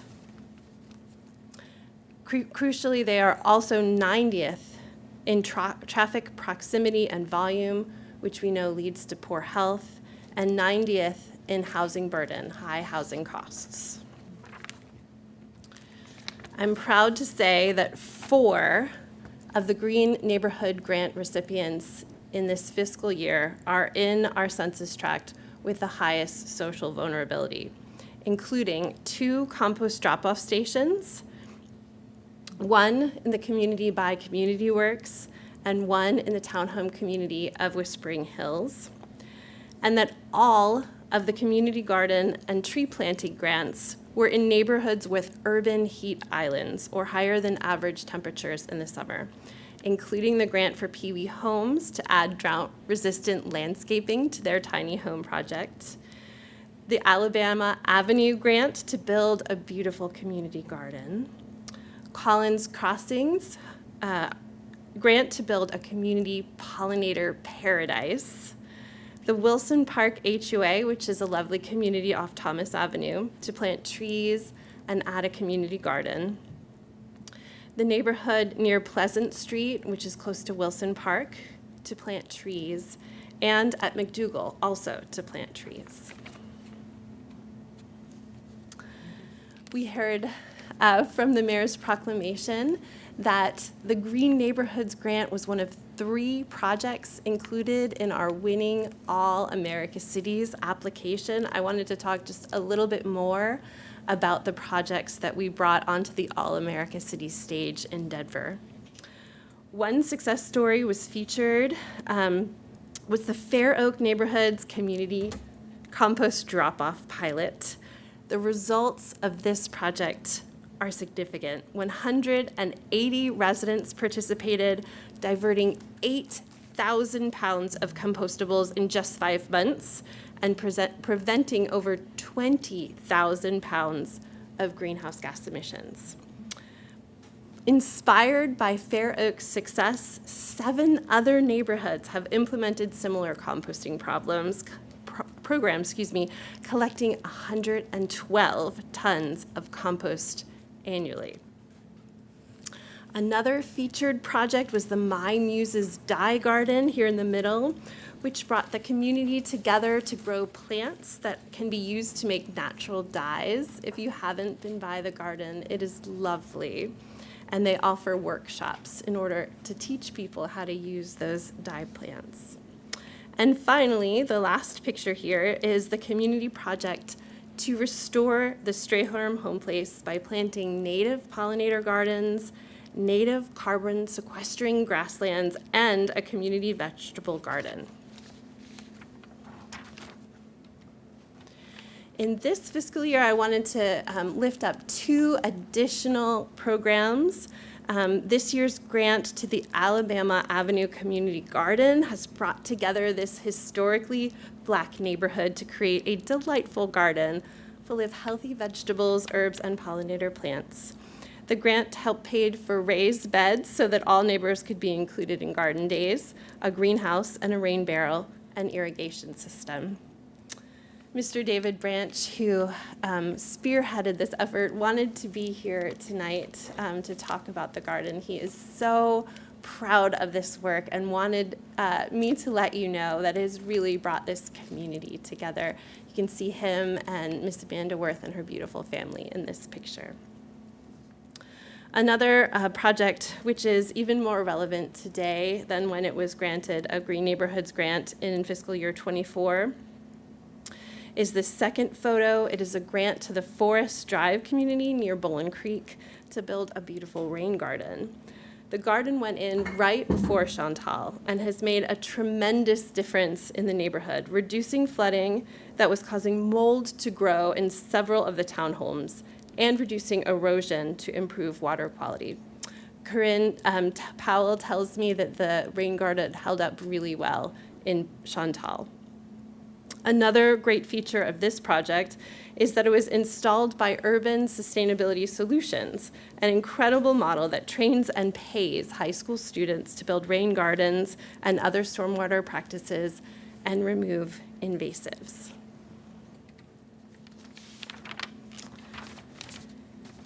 In conclusion, this small grant program has had a big impact on our community. It's not only made our community more resilient, but it has also built social ties, trust, and collective action that will help Carrboro fight climate change and withstand, adapt to, and recover from natural and other disasters. Thank you. I really want to.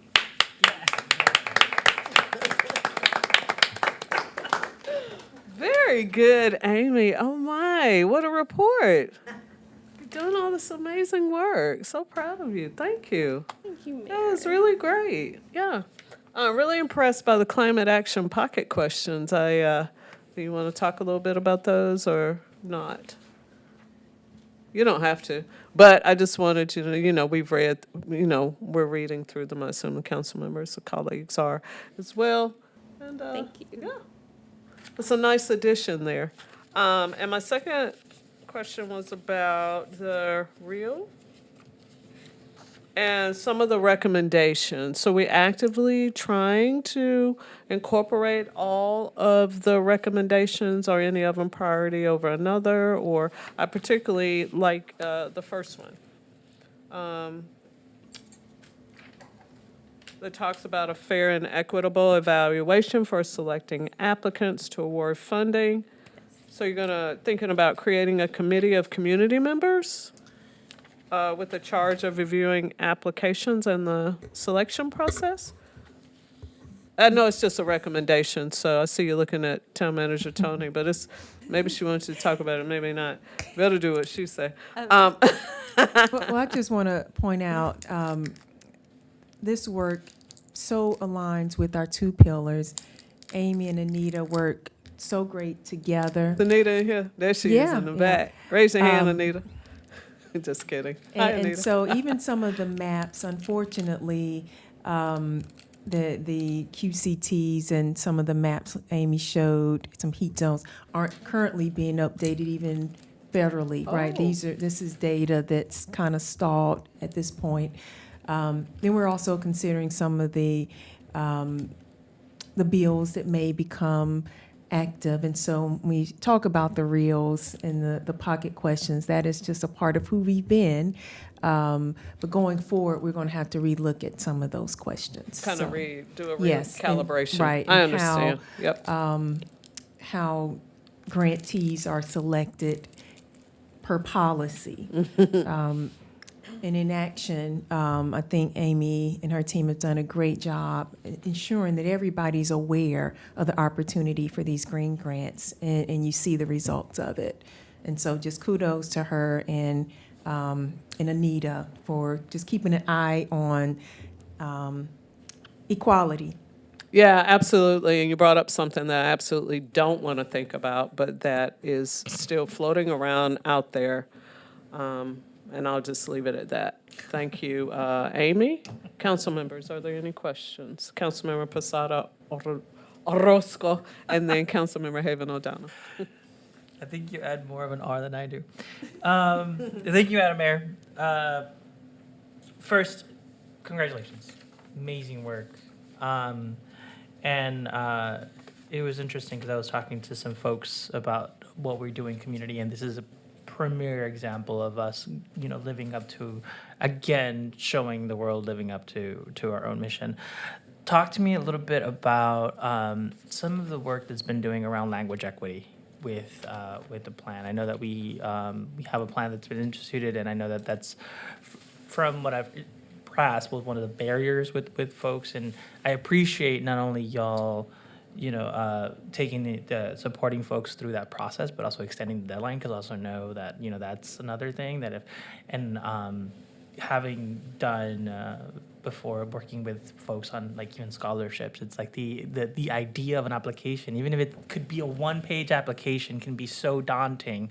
So taking time to sit down with folks and walking them through that's important. But yeah, talk to me a little bit about the language equity components of this.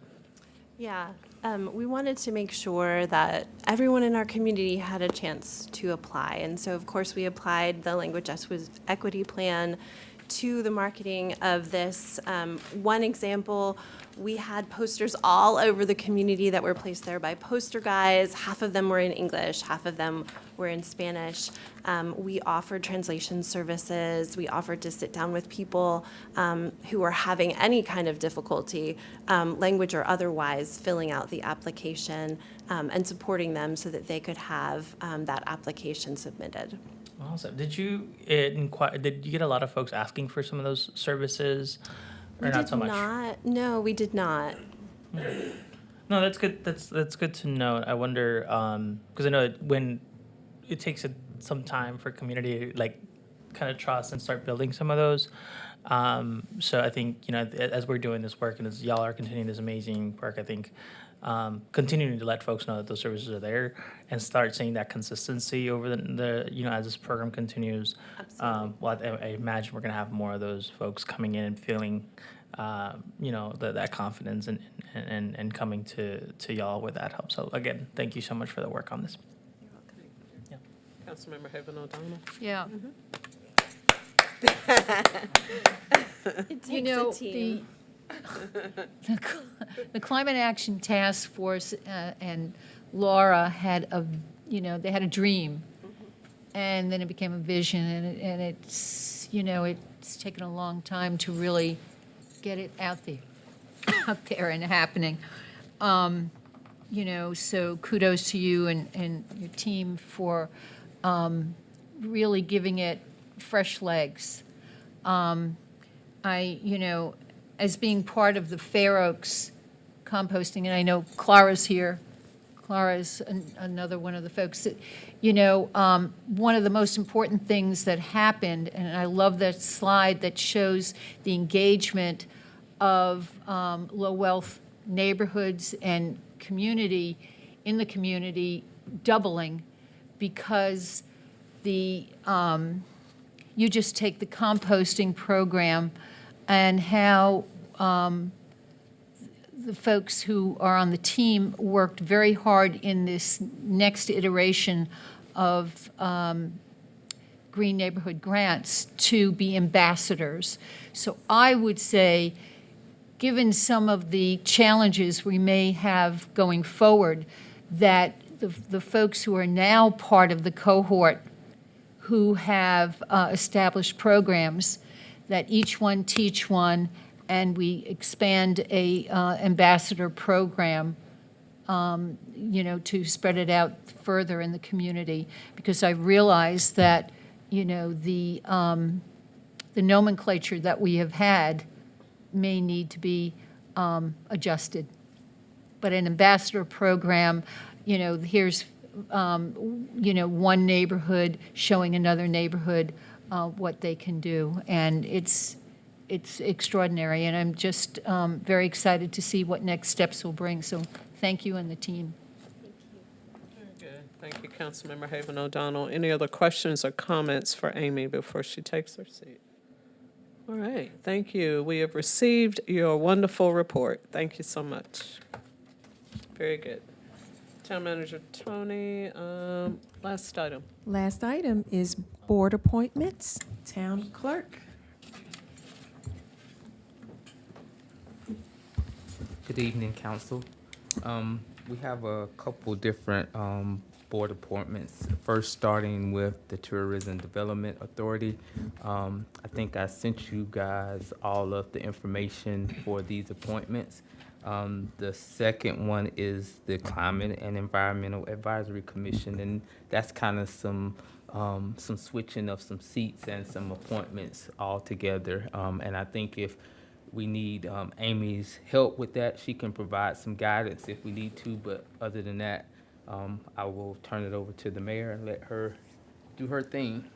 Thank you, Mr. Joyner. So we'll deal with the first one, which is the Tourism Development Authority. We have 3 candidates here, Aaron Nelson, Allison Gunn, Hassan Wahid, and council members. Is there a motion to appoint? It looks like it's one appointment.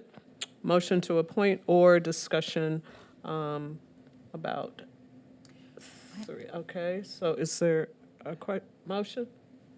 Question.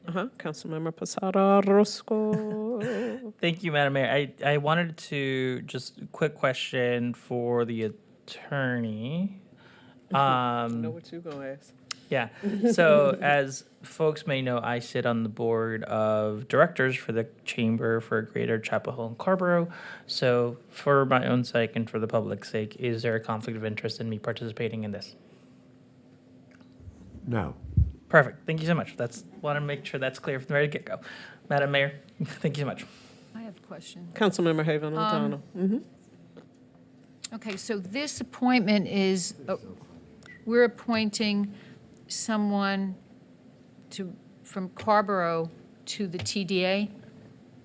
I just want to understand, because is this, because Aaron lives in the ETJ. And then the other 2 are Carrboro residents. Right. You have clarification there?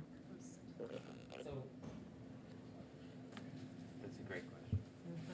I had a question. So this was an appointment, and this was obviously Orange County. This person did live in Carrboro. In that letter that was sent to you guys, it was some information regarding that. This is statutorily requirement appointment. John Hartman Brown actually sent this information, so it's totally up to y'all if we need to refer back or not make this appointment at this time if you want clarity, but this is a position generated appointment for this authority. And so I believe authorities similar to OWASA may be a little bit different than our regular advisory boards and commissions is what I'm thinking as far as appointment and qualifications. Is that what you're saying? I am, and I'm also saying that this is not commission or board that is specifically under the jurisdiction of the town of Carrboro. Right. Under the county, that's for sure, but the seat represents Carrboro. And Carrboro interest is what you're saying. Yep. Discussion, council members. I think we've all read the applications. It is just one appointment. We have 3 candidates here. Motion? Any more questions?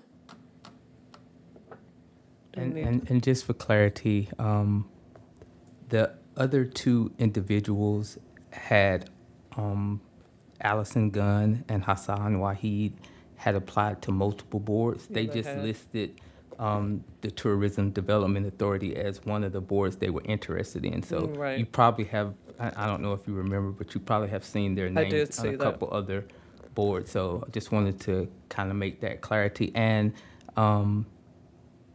we need to, I guess if we're going to hold off on making the recommended appointment, we may need to make sure that these individuals meet the requirement for the specific position, if that makes sense. Because I think this is a specific generated position that the Tourism Development Authority was looking for. And I think that kind of spelled out in some of the recommendation letter that you received This as is well. the hotel position? Correct. And in the past, we have had the Hamptons representative, is Right. that? Yeah. I think it was. So just want to give Just some the hotel clarity group. if Yeah, y'all want to go in a different direction. Just want to make sure all the information is presented at this time.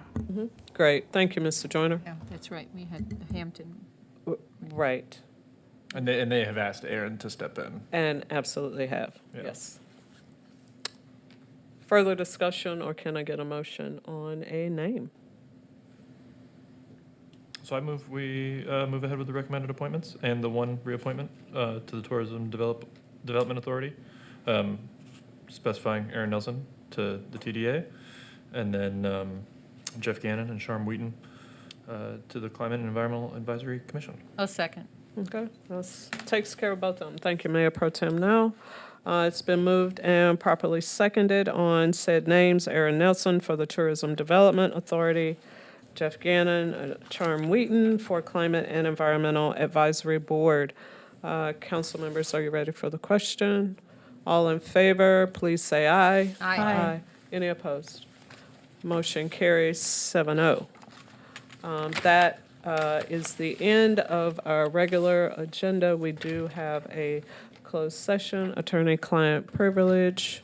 We will take like a short break, but could I get a motion to head into closed session? So moved.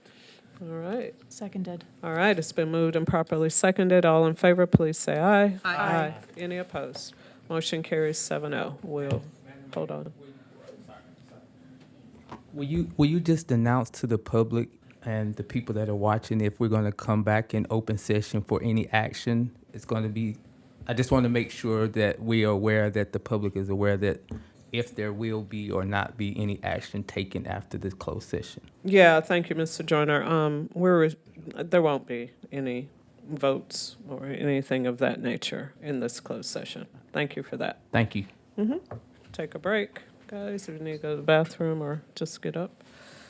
Wait for everybody to clear out.